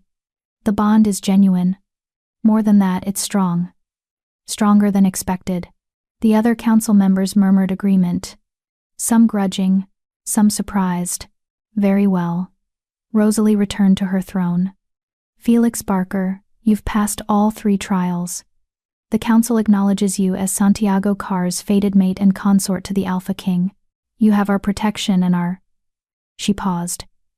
"Conditional acceptance." Felix barely heard her. The bond thrummed between him and Santiago, and through it he felt everything. Santiago's relief that Felix had survived, his resignation about being bound, his determination to make this work despite not wanting it. And buried deep, so deep Santiago probably didn't acknowledge it. A thread of something that felt almost like affection. The council dismissed them with formal words Felix didn't process. Santiago guided him out of the chamber, through corridors, into cold air that shocked Felix back to awareness. "You did well," Santiago said quietly as they walked toward the forest. "Better than I expected. I'm bonded to you now." Felix touched the mark on his throat, feeling the raised scar tissue already forming. "Forever." "Yes. And you still don't want this?" Santiago stopped walking. When he looked at Felix, his expression was complicated layers of emotion Felix could now feel through the bond but couldn't quite name. "What I want," Santiago said slowly, "is becoming increasingly difficult to define. Ask me again in a month. Maybe I'll have an answer that makes sense." Then he continued walking, leaving Felix to follow. Bound. Marked. Alive. Felix Barker had survived, but as they disappeared into the forest, heading toward whatever future awaited them, Felix wondered if survival was enough, or if he'd just traded one prison for another. Chapter 7. Sanctuary of Stone and Secrets. The Alpha King's territory was nothing like Felix expected. He'd imagined grand estates, towering fortresses, obvious displays of wealth and power. Instead, Santiago led him through dense forest for 3 hours, until they reached a compound so naturally integrated into the landscape that Felix almost missed it. Stone buildings that looked carved from the mountains themselves, connected by covered walkways, surrounded by ancient trees that formed a protective canopy. "This is home," Santiago said simply, the first words he'd spoken since leaving the council hall. Through the bond, Felix felt Santiago's complicated relationship with this place, pride in what he'd built, loneliness in how empty it felt, and something else, wariness. Like he was bringing a stranger into his sanctuary and didn't know how to process that violation of his solitude. "It's beautiful," Felix said honestly. Santiago glanced at him, surprise flickering through the bond before he shuttered it. "It's functional. Come. I'll show you where you'll stay." He led Felix through the main building, a great hall with a massive fireplace, comfortable furniture that had clearly seen centuries of use, and walls lined with books in languages Felix didn't recognize. Through a corridor to the east wing, up stone stairs worn smooth by time, to a door that Santiago opened with visible reluctance. The room beyond was spacious, far larger than any space Felix had ever called his own. A bed that could fit 4 people, windows overlooking the forest, a sitting area with a desk, a door leading to a private bathroom. "This is yours," Santiago said. "Everything you need should be here. If something's missing, tell me." Felix stepped inside, his fingers trailing over furniture that probably cost more than his entire pack's annual income. "Where's your room?" Santiago pointed down the corridor. 4 doors that way. Far enough for privacy. Close enough if you need something. The message was clear. They were bonded, but not together. Mates in name only. Felix's wolf whimpered, wanting to be closer to their mate. But Felix understood. Santiago was giving him space. Kindness. In its own way. There are others who live here, Santiago continued, leaning against the doorframe. Staff. Mostly. Wolves who serve the Alpha King's household. They'll show you where things are, answer questions. My beta, Garrett Henson, manages day-to-day operations. You'll meet him at dinner. And what am I supposed to do? What are my responsibilities? Santiago was quiet for a moment, and through the bond Felix felt him struggling with the answer. Officially, you're my consort. That means attending formal functions when required, representing the Alpha King's household with dignity, and managing certain political relationships. Unofficially. He trailed off. I don't know yet. We're figuring this out as we go. That's not very reassuring. I'm not here to reassure you. I'm here to be honest. Santiago pushed off the doorframe. Dinner is at sunset. Dress appropriately. Garrett will judge you, and his opinion matters to me. Then he left, closing the door behind him with careful gentleness that somehow felt worse than if he'd slammed it. Felix stood alone in his new room, the mate mark on his throat, throbbing with phantom pain and the bond humming with Santiago's retreat, emotional and physical. His wolf whined, confused why their mate was pulling away when they should be celebrating the bond. But Felix understood something his wolf didn't. Santiago was protecting himself, keeping distance because closeness meant vulnerability, and vulnerability had killed his last mate. Felix touched the mark on his throat, a perfect imprint of Santiago's fangs, already scarred over, permanent. Through it, he could feel Santiago 4 doors down, could sense his conflicted emotions like they were his own. This was his life now. Bonded to someone who saw him as an obligation, living in a place too beautiful to feel real. Expected to be a consort without understanding what that meant. He should have felt trapped. Instead, he felt something else stirring. Not acceptance. Not resignation. Determination.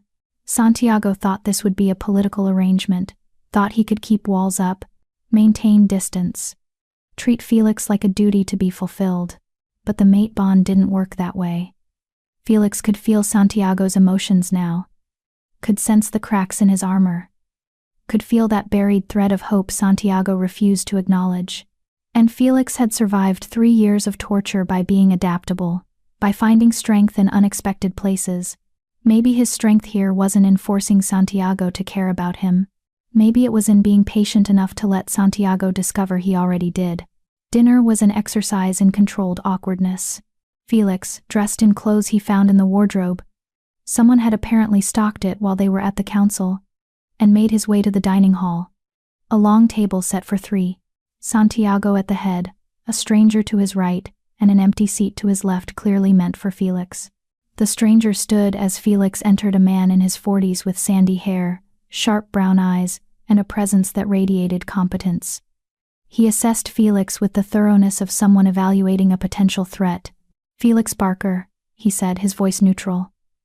I'm Garrett Henson, beta to the Alpha King. It's interesting to finally meet you. Interesting was diplomatic code for, I have opinions I'm not sharing yet. Pleased to meet you, Felix replied, taking his seat. Santiago watched the exchange with carefully blank expression, but through the bond Felix felt his tension. He cared what Garrett thought, valued his opinion more than he'd admit. Servants brought food far more elaborate than Felix was used to, and they ate in silence for several minutes before Garrett finally spoke. The council's already spreading word of the bonding. Reactions are mixed. Mixed how? Santiago asked.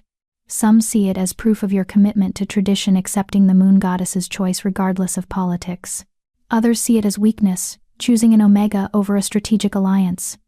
Garrett's eyes found Felix. You're going to face significant scrutiny, Felix. Challenges to your worthiness. Wolves testing whether you're truly fit to stand beside the Alpha King. I passed the council's trials, Felix said quietly. You passed the minimum requirements. That's not the same as proving yourself in the long term.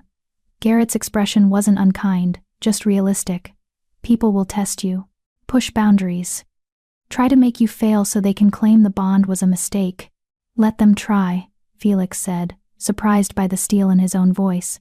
I've survived worse than political games. Garrett's eyebrows rose.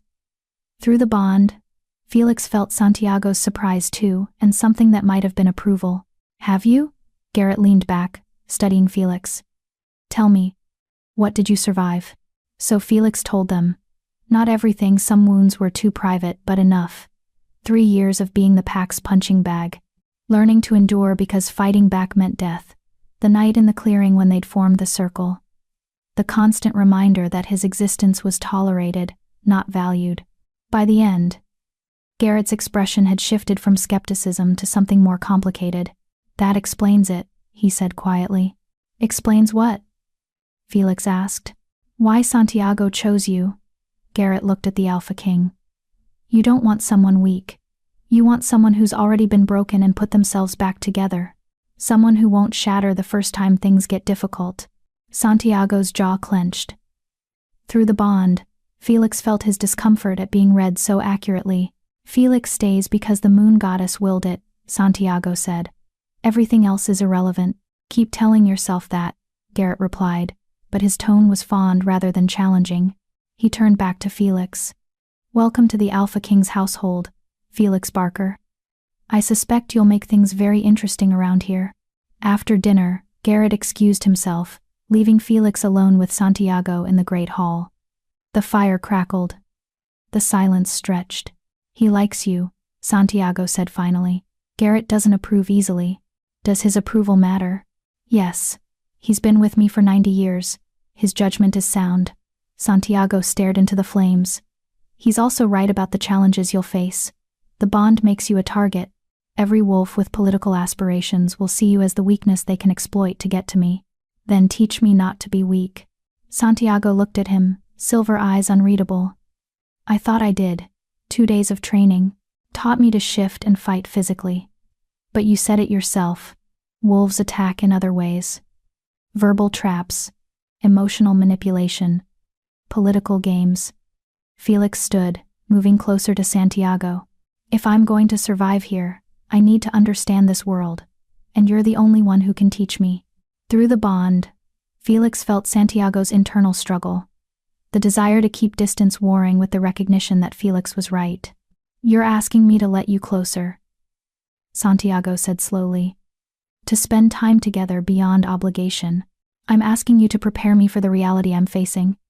If that requires closeness, then yes. Santiago was quiet for so long Felix thought he'd refuse. Then, 3 hours every morning.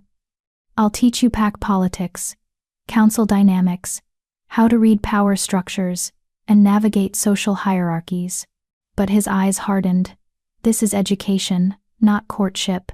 Don't confuse my teaching with affection. I wouldn't dream of it, Felix lied. Santiago nodded curtly. We start tomorrow at dawn. Don't be late. He left without another word, retreating to his room 4 doors away. Felix returned to his own room, his mind spinning. Through the bond, he felt Santiago's emotions even through the distance conflicted, wary, but underneath it all, that thread of hope growing slightly stronger. 3 hours every morning. 3 hours to prove he was more than an obligation. 3 hours to show Santiago that the mate bond wasn't a punishment. Felix touched the mark on his throat and smiled. Santiago thought he could teach Felix about politics while maintaining emotional distance. But the bond worked both ways. And Felix was learning to read Santiago's emotions as easily as Santiago read his. The Alpha King had spent 300 years building walls. Felix had 3 hours every morning to find the cracks. Not by force, not by manipulation, but by being exactly what Santiago needed, even if he didn't know it yet. Someone who saw through the armor to the lonely wolf beneath. Someone who wouldn't abandon him when things got difficult. Someone who already understood that love wasn't weakness, it was the strongest thing you could build. Santiago had said he wouldn't love Felix. But through the bond, Felix could feel the truth. Santiago was already halfway there. He just didn't know it yet. Felix fell asleep with his wolf purring contentedly, the mate mark warm against his throat, and the bond humming with possibility. Day 1. In the Alpha King's territory. And Felix Barker had just begun fighting for something far more important than survival. He was fighting for a future where obligation became choice, where distance became closeness, where the Alpha King who refused to love learned that he already did. One morning session at a time. Chapter 8. The Art of Wolves and Words. Dawn came cold and sharp. Felix woke to find a note slipped under his door, written in precise handwriting. Library. Don't make me come get you. He dressed quickly in clothes that felt too fine for his status-tailored pants.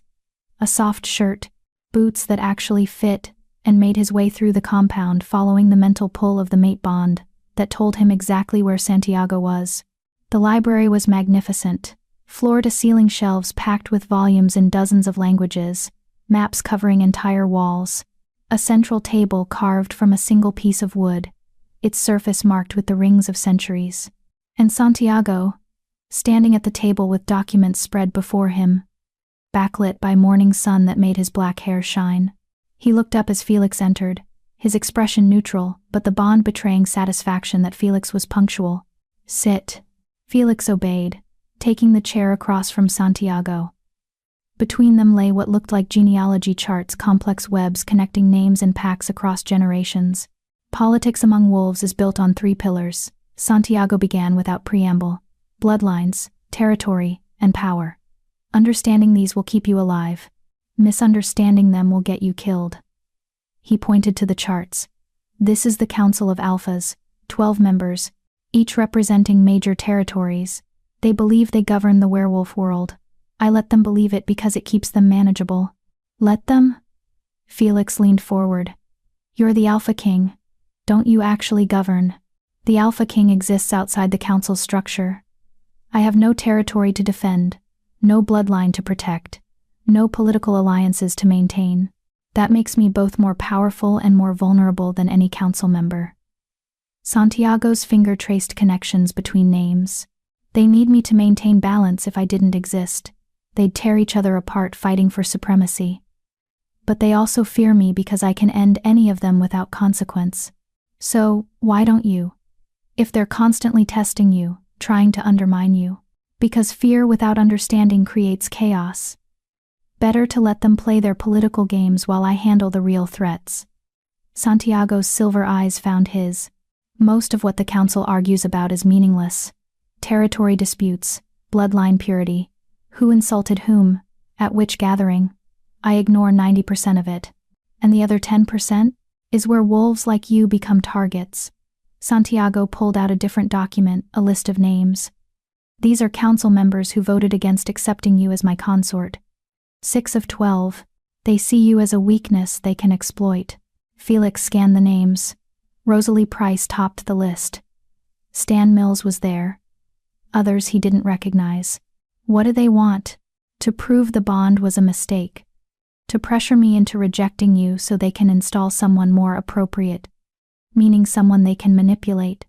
Santiago's jaw clenched. Rosalie in particular has a daughter. Tiffany Combs. She's been trying to position as my mate for 3 decades. Your existence ruins those plans. So I should expect Tiffany to hate me. Tiffany and at least a dozen other wolves with similar ambitions. They'll test you in social settings, make comments designed to humiliate you, ask questions meant to expose your lack of education, create situations where you'll look incompetent. Santiago leaned back. Your job is to not take the bait. How? By remembering that their goal is to make you react emotionally. To prove you're unfit by showing you can't control yourself. Santiago's expression was hard. You spent 3 years learning to endure physical pain. Now you need to learn to endure social pain. It's the same skill. Different application. Felix thought about that. About kneeling in the dirt while his packmates circled. About learning to dissociate from his body so the beatings hurt less. I can do that, he said quietly. Through the bond, he felt Santiago's surprise, and something that might have been concern. I'm not asking you to shut down emotionally, Santiago said carefully. I'm asking you to choose which emotions you display and when. There's a difference. Is there? You seem to have shut down pretty effectively. The words came out sharper than Felix intended. Santiago's eyes narrowed. I've had 300 years to perfect the art of controlled presentation. You have, he checked his watch, approximately 2 weeks before the first formal gathering where you'll be expected to represent this household. So yes, there's a difference between strategic emotional regulation and traumatic dissociation. Felix wanted to argue, but Santiago was already moving on, pulling out more documents. Memorize these names and faces. Council members, their mates, their heirs, their primary advisors. You need to recognize them instantly and know their positions on major issues. That's at least 50 people. 73 actually, and that's just the council's inner circle. There are another 100 or so wolves of political significance you'll eventually need to know.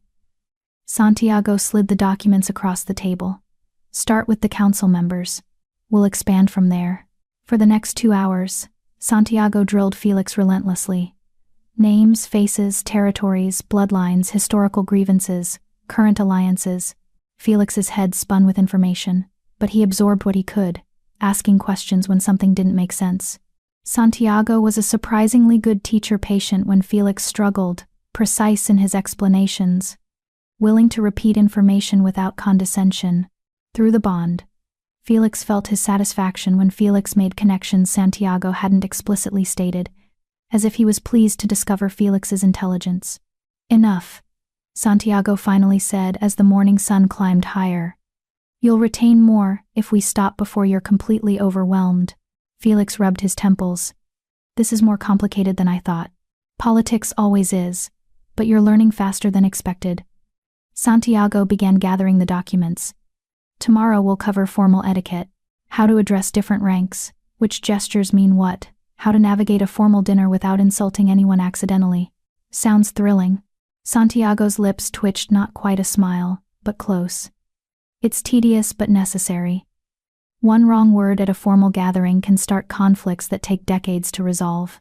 Felix watched him organize papers with methodical precision, and something occurred to him. Do you enjoy this? The politics, the power games, all of it? Santiago paused. Through the bond, Felix felt his genuine consideration of the question. I enjoy the puzzle of it. Understanding motivations, predicting moves, staying 3 steps ahead. He resumed organizing. But the performance aspect, the formal gatherings, the necessity of maintaining appearance that I find exhausting, then why do it? Because someone has to. And I'm the only one powerful enough that nobody can force me to play by their rules. Santiago looked up, his silver eyes intense. That's what being Alpha King means, Felix. Not wearing a crown or sitting a throne. It means being the wolf who stands between chaos and order. Even when you'd rather disappear into the forest and never speak to another soul. The loneliness in those words hit Felix like a physical blow. Through the bond, he felt the weight of 300 years, centuries of standing alone, of being the foundation everyone else built their stability on, of never having anyone who understood the burden. That sounds lonely, Felix said quietly. Santiago's expression shuddered immediately. That's the price of power. You get used to it. Do you get used to it? This conversation is off topic. Santiago stood abruptly. You should eat, rest. We resume tomorrow at dawn. He was retreating physically and emotionally. Felix felt it through the bond, the walls slamming back into place the moment the conversation got too personal. Santiago. Tomorrow, Felix. Dawn. Then he left, taking his carefully controlled emotions with him. Felix sat alone in the library, surrounded by centuries of werewolf history and politics, and understood something fundamental about his mate. Santiago Carr had spent 300 years teaching himself that loneliness was strength, that isolation was safety, that caring about people meant watching them die or leave or reject him.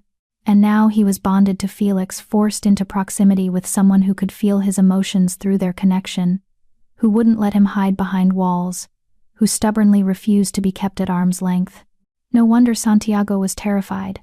Through the bond, Felix could feel him 4 floors down in his personal study, could sense the conflict raging beneath his calm exterior. Part of him wanted to push Felix away.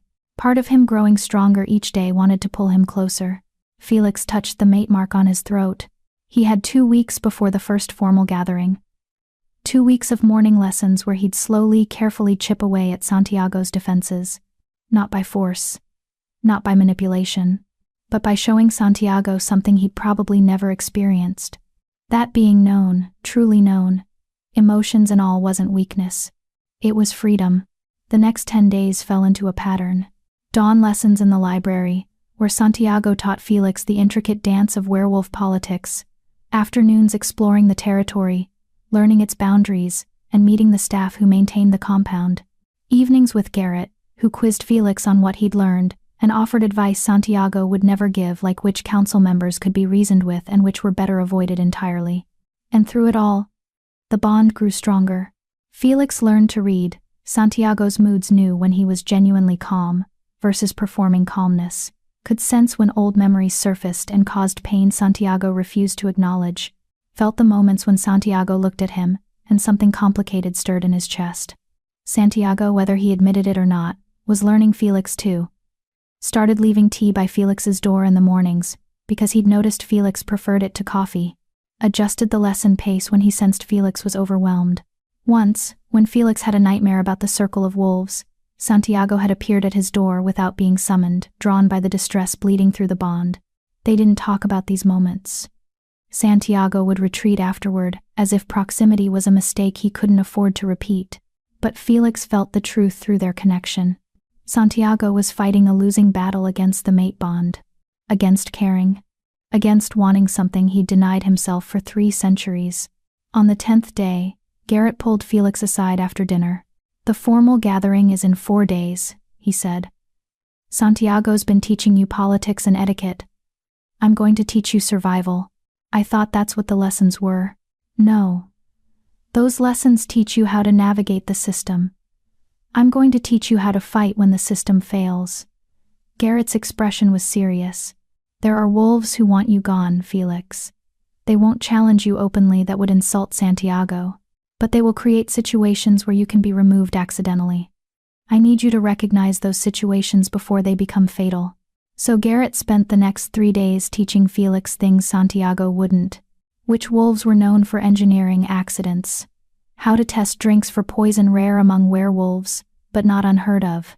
How to read body language for attack signals. How to position himself in a room so he always had escape routes. "You're scaring me," Felix admitted on the 3rd day. "Good. Fear makes you careful. Careful keeps you alive." Garrett studied him. "Santiago cares about you more than he wants to admit. If something happens to you, it'll destroy him. I won't let that happen. Why do you care so much about him?" Garrett was quiet for a moment. "He saved my life 90 years ago. Didn't have to, had no reason to. But he did. And then he gave me purpose when I had none. I owe him everything." His eyes were fierce. "Which means I owe you protection. Because whether he knows it or not, you're the best thing that's happened to him in centuries." Felix didn't know how to respond to that. Through the bond, he could feel Santiago in his study. He could sense the tension building as the formal gathering approached. That night, Felix couldn't sleep. The mate mark on his throat pulsed, not painful but insistent, drawing him toward Santiago like a compass pointing north. He found himself walking through the compound, following the bond, until he stood outside Santiago's study. Light leaked from under the door. Santiago was still awake. Felix raised his hand to knock, then hesitated. Inside, through the bond, he felt Santiago's awareness of his presence. Felt his internal debate send Felix away, or let him in. The door opened. Santiago stood framed in lamplight, his hair disheveled, his shirt unbuttoned at the collar, looking more human and vulnerable than Felix had ever seen him. "Can't sleep?" Santiago asked quietly. "The bond is loud tonight." "I know. I feel it too." Santiago stepped aside. "Come in." Felix entered a room that was somehow perfectly Santiago organized but lived in. Books everywhere, a desk covered in correspondence, and a window seat where Santiago had clearly been sitting, staring at the moon. "The gathering has you nervous," Felix said. "Not a question." "Yes." No deflection, no walls, just honesty.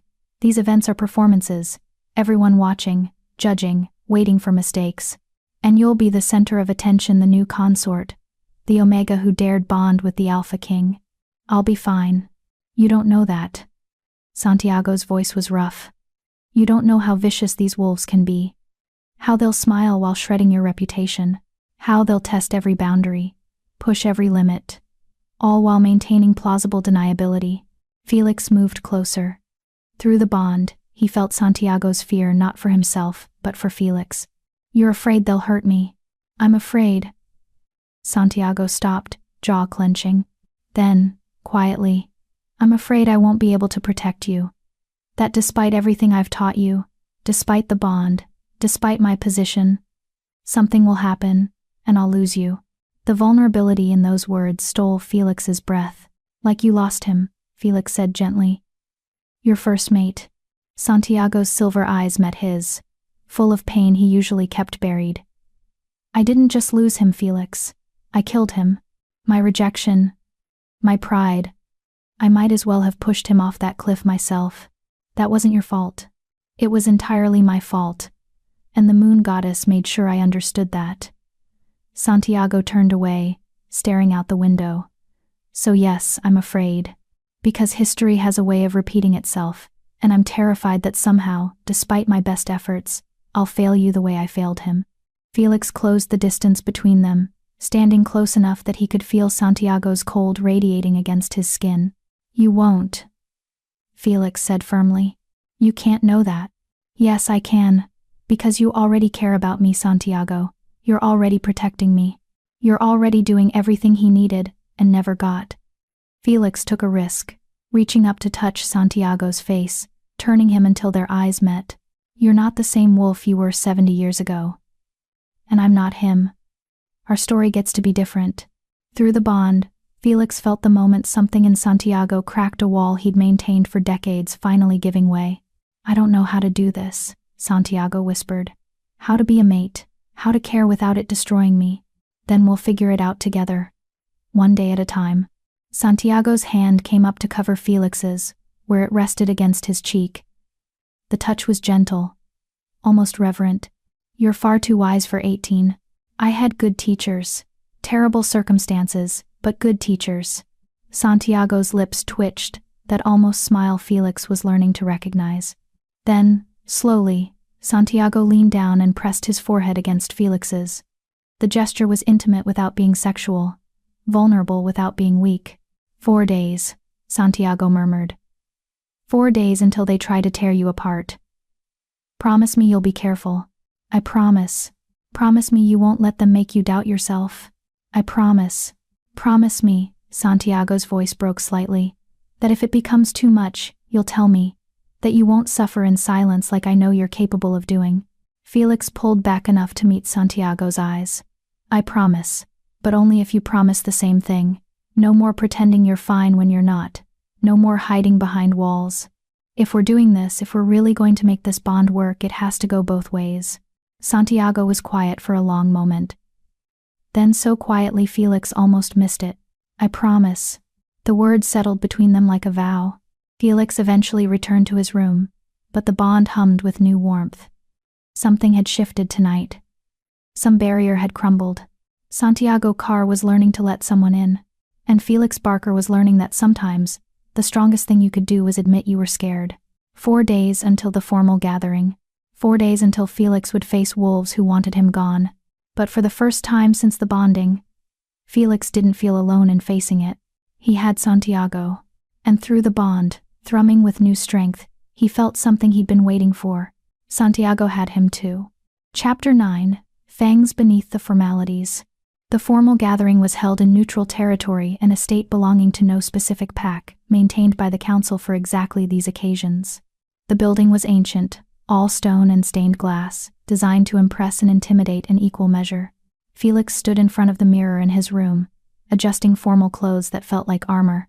Black suit tailored perfectly to his frame, silver accents that matched Santiago's eyes, and the mate mark visible at his collar, a statement that couldn't be ignored. Through the bond, he felt Santiago approaching before the knock came. Come in. Santiago entered, and Felix's breath caught. He'd seen Santiago in various states of dress over the past 2 weeks, but tonight he looked every inch the Alpha King black suit that seemed to absorb light, silver embroidery at the cuffs and collar depicting wolves in ancient script, and in presence that made the air feel heavier. "You look." Santiago paused, and through the bond Felix felt his genuine surprise. "Impressive. Garrett helped me choose the outfit. Said presentation matters." "He's right." Santiago moved closer, examining Felix with the same intensity he'd used that first night in the clearing. Then, unexpectedly, he reached up and adjusted Felix's collar, his cold fingers brushing the mate mark. "Good. The mark is visible but not ostentatious. It states fact without demanding attention." Felix's wolf purred at the touch, pressing against his ribs. "Are you nervous?" "I'm always nervous before these events. Too many variables, too many ways things can go wrong." Santiago's hands dropped to Felix's shoulders, steadying. "But I'm prepared. And more importantly, you're prepared. Remember everything I taught you. Don't take emotional bait. Respond to insults with politeness that makes them look petty. Know when to speak and when silence is stronger." Felix met Santiago's eyes. "And if someone tries to separate us, stay visible. Don't let them corner me alone." "Good." Santiago's grip tightened fractionally. "One more thing. Whatever happens tonight, whatever they say or do, remember that I chose you. The moon goddess chose you. Their opinions are irrelevant noise." Through the bond, Felix felt the truth of those words. Santiago meant them, believed them, even if he struggled to show it. "Together?" Felix asked. Santiago's expression softened almost imperceptibly. "Together." The gathering was already in full swing when they arrived. Hundreds of wolves packed into the great hall. Alphas and their mates, heirs and advisors, council members and their entourages. The smell of power was overwhelming, each wolf radiating dominance that would have sent Felix to his knees 2 weeks ago. But he'd spent 10 days learning to stand in Santiago's presence without flinching. These wolves, powerful as they were, weren't the Alpha King. Conversations died as they entered. Every eye turned to them, to Santiago, imposing and cold, and to Felix at his side, the Omega who dared bond with a legend. Rosalie Price approached first, her smile sharp enough to cut. "Alpha King Santiago. And Felix Barker, of course. How delightful to see you both." Her tone made delightful sound like an insult. "Council Head Price," Santiago replied with the bare minimum of respect. "Thank you for organizing this event. It's always a pleasure to facilitate connections within our community." Rosalie's golden eyes fixed on Felix. "Felix, dear. I hope you're finding your new role manageable. It must be quite overwhelming for someone from such a modest background." First strike. Designed to make Felix feel small, inadequate. Felix smiled politely. "I find that adaptation comes naturally when you're properly motivated. And Santiago has been an excellent teacher." The implication was clear.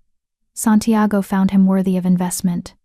By extension, questioning Felix was questioning Santiago's judgment. Rosalie's smile tightened. "How fortunate, though I imagine the learning curve must be steep. So much history, so many traditions. One wrong step could have significant consequences. Then it's good I have Santiago to guide me. His knowledge of consequences is unparalleled." Felix kept his voice pleasant, his expression open. "After all, he's navigated these waters for over 3 centuries. I trust his judgment completely." Through the bond, Felix felt Santiago's approval. He'd deflected Rosalie's attack by redirecting it, suggesting that any criticism of Felix was criticism of Santiago's choices. Rosalie recognized the maneuver. Her eyes narrowed fractionally before her smile returned. "Indeed. How lovely that you have such confidence in each other. I'm sure it will serve you well." She drifted away. But Felix felt the weight of her attention, remaining a predator who'd marked him as prey. "Well done," Santiago murmured. First test passed. But Felix knew it had only begun. Throughout the evening, wolves approached in waves. Some were genuinely welcoming Garrett's contacts, wolves who respected Santiago enough to extend courtesy to his mate. Others were overtly hostile council members who'd voted against Felix. Alphas who saw his existence as an insult to werewolf hierarchy. And then there were the subtle ones. The wolves who smiled while delivering poisoned words. "Felix, how brave of you to attend. I know social events can be difficult for those unused to formal settings." Translation. You don't belong here. Your mate mark is quite prominent. Santiago clearly wanted everyone to know you're his. How possessive. Translation: your property, not a partner. I heard you only just learned to shift properly. Remarkable that you achieved in days what most of us master in childhood. Quite the prodigy. Translation: you're not a real wolf. Each comment was delivered with false pleasantness, designed to undermine without being overtly aggressive, and Felix responded to each the way Santiago had taught him, with politeness that exposed the insult without engaging with it. But it was exhausting. Death by 1,000 cuts, each one small enough to seem insignificant but collectively devastating. 2 hours in, Felix excused himself to find the bathroom, needing a moment away from the constant performance. Santiago watched him go through the bond, concerned but not interfering. The bathroom was blessedly empty. Felix splashed cold water on his face, breathing deeply, centering himself the way he'd learned to do during his years of abuse. You can do this. You've survived worse. This is just words. Felix Barker. All alone. How convenient. Felix spun to find 3 wolves blocking the door. Not council members, younger, but still radiating power. Their body language screamed aggression, barely contained. I don't believe we've met, Felix said carefully, maintaining Garrett's lesson about always knowing escape routes. There were none. They had him trapped. No? Let me introduce us. The speaker was tall, with auburn hair and cruel eyes.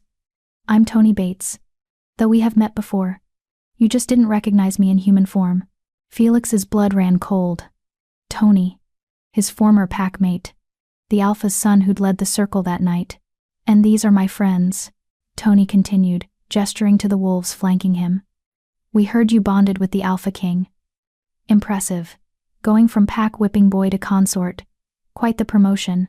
What do you want, Tony? Felix kept his voice steady, despite his racing heart. Want? Nothing. Just curious how you managed it. How you convinced the most powerful wolf alive that an Omega who couldn't shift for 3 years was worthy of being his mate. Tony stepped closer, and Felix caught his scent: aggression and jealousy and hatred. Unless it wasn't conviction. Unless you manipulated him somehow. Played victim. Made him feel responsible. The accusation was designed to make Felix doubt himself, to poison the bond. The moon goddess chose the match, Felix said firmly.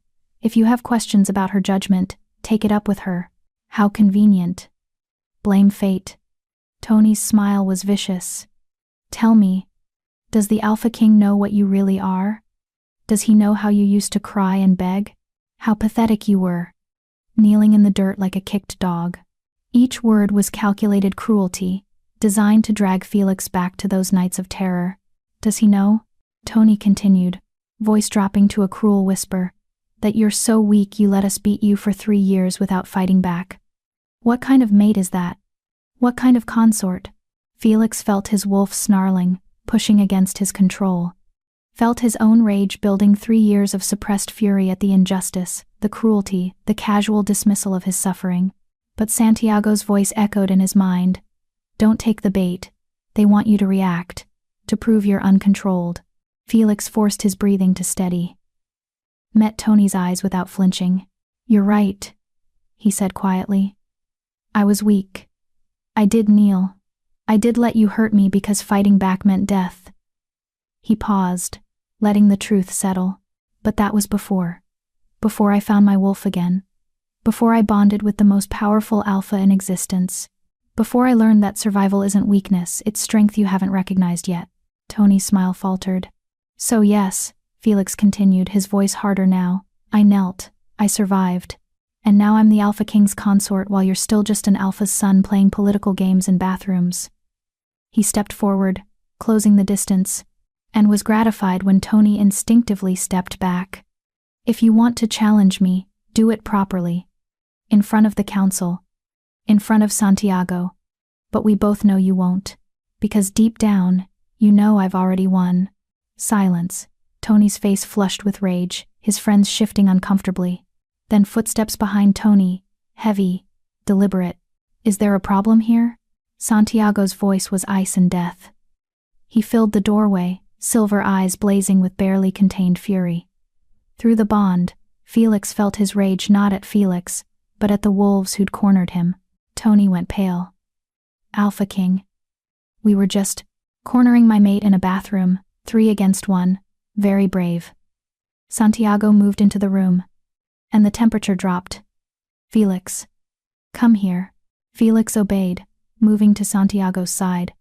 Santiago's hand immediately found the small of his back proprietary, protective, claiming, I believe you were leaving, Santiago said to Tony, his voice carrying the weight of absolute authority. In fact, I believe you're all leaving. This gathering, this territory, now. But we were invited, Tony started. And now you're uninvited. You have 5 minutes to exit the grounds before I decide you're trespassing. Santiago's eyes were merciless. And trust me when I say you don't want to be here when that happens. Tony and his friends fled, practically tripping over themselves to escape. Only when they were gone did Santiago turn to Felix, his hands coming up to frame Felix's face, checking for injuries. Are you hurt? Did they touch you? I'm fine, just words. Felix leaned into the touch despite himself. I handled it. I know. I felt it through the bond. Felt you staying controlled when you wanted to tear into them. Santiago's thumb brushed Felix's cheek. I'm proud of you. But they never should have cornered you like that. How did you know where I was? The bond. When your fear spiked, I felt it. Tracked you here. Santiago's jaw clenched. I'm sorry I left you alone. I thought you'd be safe. I was safe. Because you taught me how to be. Felix covered Santiago's hands with his own. I can do this, Santiago. I can handle these wolves. I know you can. But you shouldn't have to. Santiago pulled him closer, and for the first time the embrace felt natural rather than obligatory. Come. We're leaving. You've proven yourself enough for one night. Won't that look like retreat? No. It will look like the Alpha King prioritizing his mate over political performance. Let them make of that what they will. They left the gathering together, and Felix felt the stares following them. Some disapproving, some speculative, some respectful. In the car back to the territory, Santiago kept his hand on Felix's knee, grounding, reassuring. You handled Tony well, Santiago said finally. Better than I would have. You would have killed him. Yes. Which would have created diplomatic complications. Santiago's lips twitched. Your method was more elegant, using his own cruelty against him, showing strength without violence. That's the mark of true power. I learned from the best. Through the bond, Felix felt Santiago's pleasure at the compliment, quickly suppressed but present. Back at the compound, Santiago walked Felix to his room, neither of them ready to separate despite the late hour. Tonight proved something, Santiago said, standing in Felix's doorway. You don't need me to protect you from words. You're capable of defending yourself. But it's nice knowing you would. Protect me, I mean. Always. The word came out fierce, certain. Whatever else happens between us, that will never change. Felix stepped closer, emboldened by the honesty in Santiago's voice, by the emotion bleeding through their bond. What is happening between us? Felix asked quietly. You said you wouldn't love me, said you couldn't afford to, but that's not what I feel through the bond.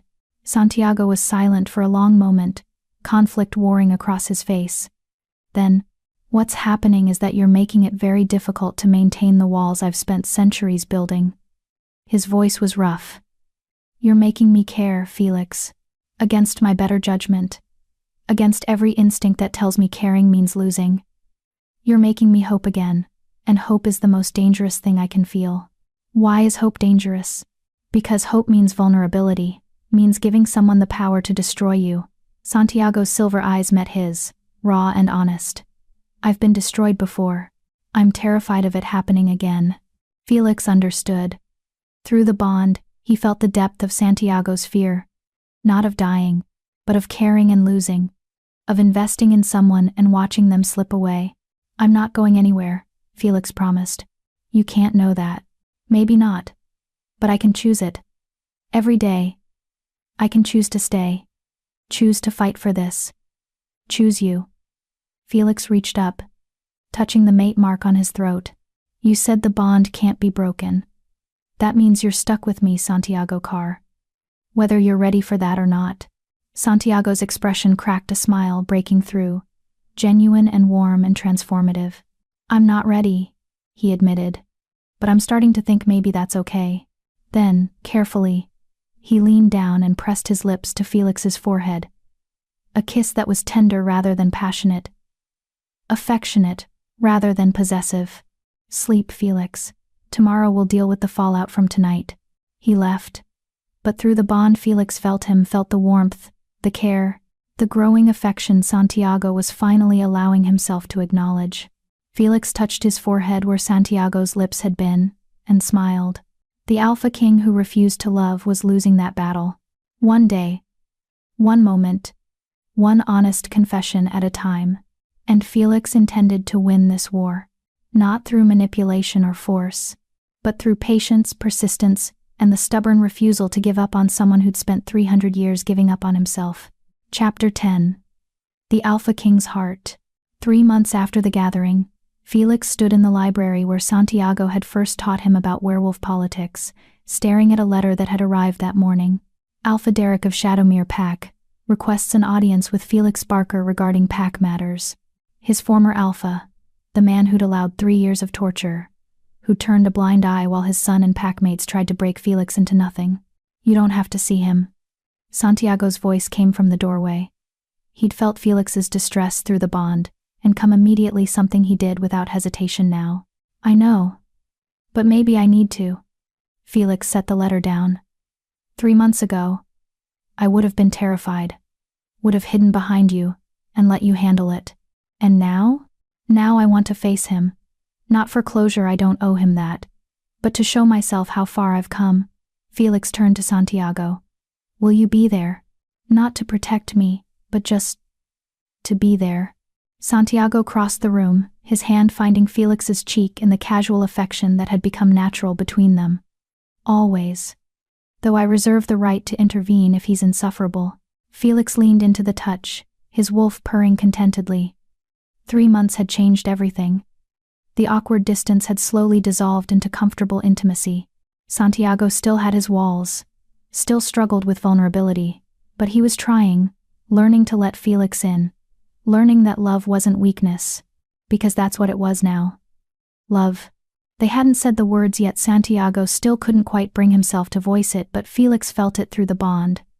Felt it in the way Santiago brought him tea every morning, in how he'd rearranged his schedule to have lunch together daily, in the way he reached for Felix at night, needing the contact to sleep properly. Santiago Carr was in love with his mate. He just needed time to admit it. Alpha Derek arrived the next day, flanked by 2 guards but looking diminished somehow. Older, uncertain, in a way alphas never should be.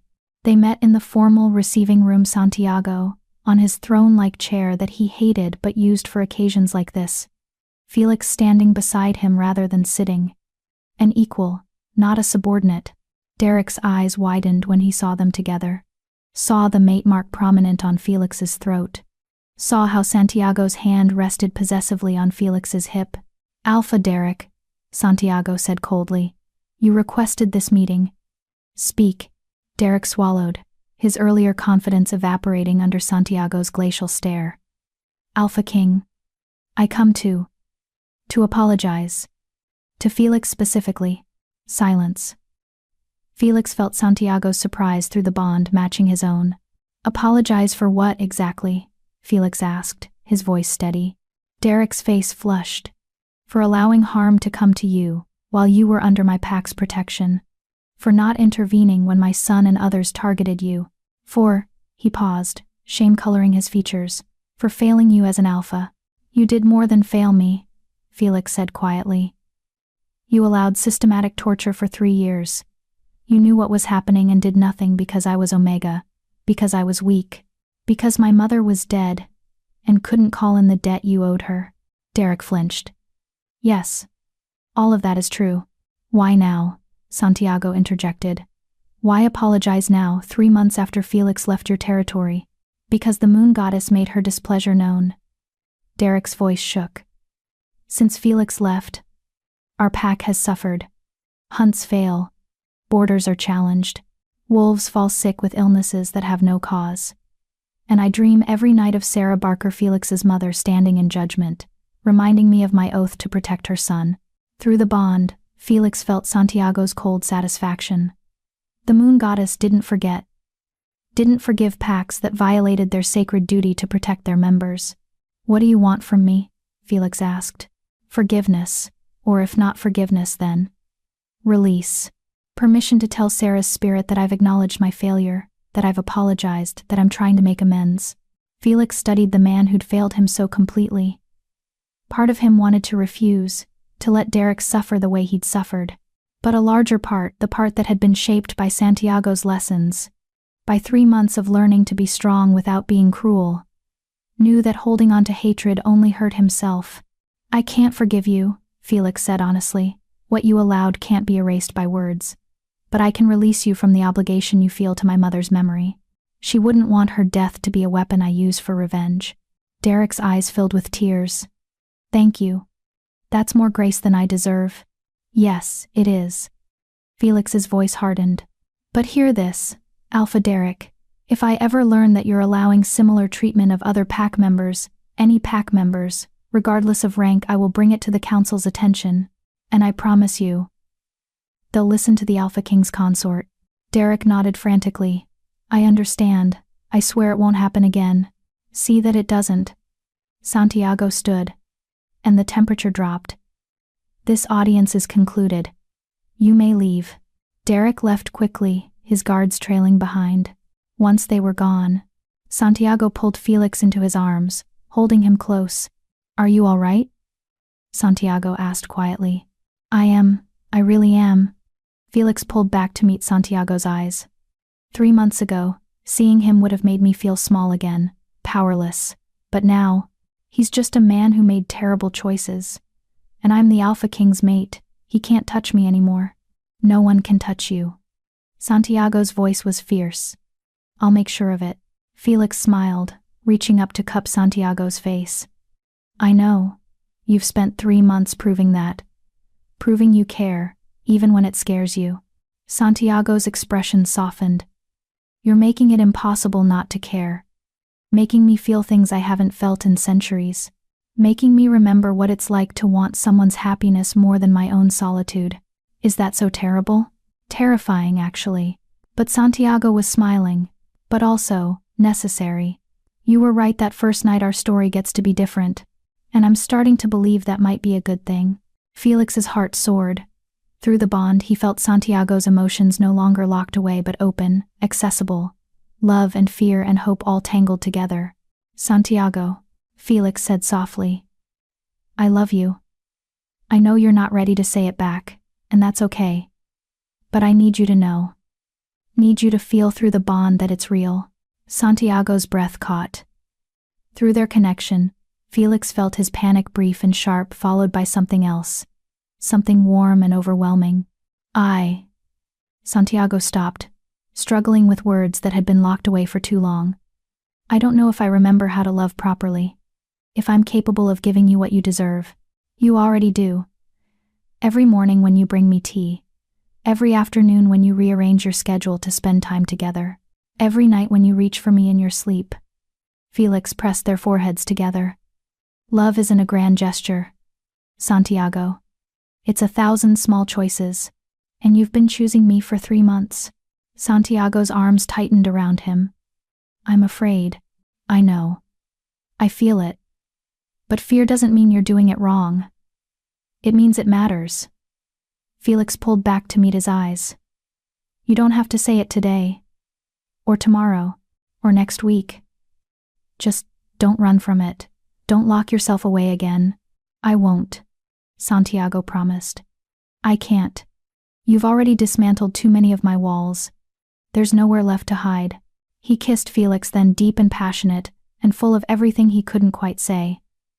Felix melted into it, his wolf singing with joy, the mate bond flaring bright and strong between them. When they finally broke apart, both breathing hard, Santiago rested his forehead against Felix's. 300 years, he whispered. 300 years of being alone. And then you appeared broken and bleeding and so brave it made my heart ache. How am I supposed to resist that?" "You're not. That's the point." Felix smiled. The moon goddess chose well. She gave you someone stubborn enough to break through your defenses. Someone who understands that love is worth fighting for. She did. Santiago's thumb traced Felix's mate mark gently. Though I'm still not sure what I did to deserve her mercy. Maybe it's not about deserving. Maybe it's about being ready. Finally ready to try again. Santiago considered this, then nodded slowly. Perhaps you're right. They stood together in the receiving room, wrapped in each other, the bond humming between them with contentment neither had expected to find. 6 months later, the royal territory had transformed. What had been Santiago's isolated sanctuary was now alive with activity pack members who'd sought protection, wolves who'd found home under the Alpha King's rule, and at the center of it all, Felix and Santiago. Felix had discovered a talent for administration, managing the growing household, mediating disputes, helping newly arrived wolves integrate. He was good at it, and more importantly, he enjoyed it. Found purpose in creating the kind of safe environment he'd never had. Santiago watched him work with barely concealed pride, though he still struggled with expressing emotions openly, but he was trying, getting better. Tonight, they stood on the balcony of their shared room Felix had moved in 2 months ago when sleeping apart became more painful than Santiago's fear of intimacy watching the moon rise over the forest. The council has requested our presence next month, Santiago said, his arm around Felix's waist. Some new crisis they need me to mediate.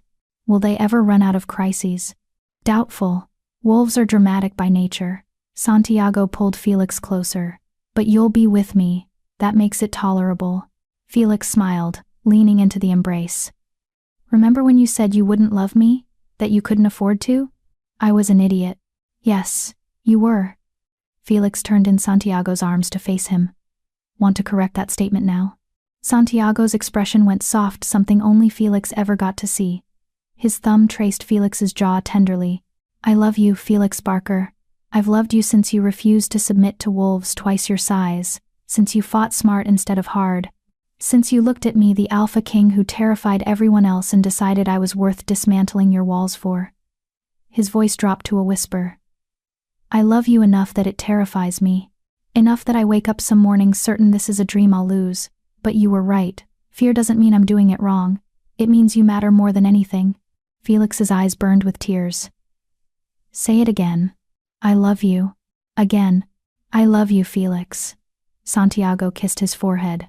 I love you. His temple. I love you. His cheek. I love you. His lips. Deep and thorough and full of everything that had taken 300 years to find. When they finally broke apart, both were smiling Santiago's rare, genuine smile that transformed his entire face. The moon goddess has excellent taste, Felix said. In torturing me with impossible mates? Apparently. But Santiago was still smiling. Though I suppose if I had to be tortured, you're an acceptable choice. Acceptable? That's the most romantic thing you've ever said. I'm working on it. Give me another century, I might manage tolerable. Felix laughed, the sound echoing through their territory, a sound that had become common over the past months. Joy, contentment, home. Below, pack members went about their evening routines. Wolves who'd found safety here, who'd built community under the Alpha King's protection. And at the center of it all, 2 mates who'd both been broken in different ways, who'd found each other in the darkest moment, who'd learned that love wasn't weakness, but the strongest foundation you could build. Felix Barker, who'd spent 3 years believing he was worthless, now stood beside the most powerful wolf in existence, not as property or obligation, but as an equal. As a partner, as a mate who was loved completely. Santiago Carr, who'd spent 300 years alone, had finally found someone who made solitude feel like suffering instead of safety. No regrets? Felix asked quietly. Santiago pulled him closer, his cold no longer uncomfortable but familiar, safe. Home. Not a single one. He pressed his lips to Felix's mate mark. Though if you'd asked me that 6 months ago, I would have lied and said yes. And now? Now I know the truth. The moon goddess didn't give me what I wanted. Santiago's silver eyes met his, full of love he no longer tried to hide. She gave me what I needed. Someone brave enough to fight for me even when I was fighting against myself. Someone patient enough to wait while I learned to love again. Someone who saw through the alpha king to the wolf underneath and decided he was worth keeping. Always worth keeping, Felix whispered. They stood together as the moon climbed higher, two wolves who'd found each other in the darkness, who'd built something real from obligation and fear and desperate hope. The broken Omega who'd knelt in the dirt had risen. The Alpha King who'd refused to love had surrendered. And in the space between them, through the bond that connected them soul to soul, something beautiful had grown. A love that would last centuries. A partnership that would reshape werewolf politics.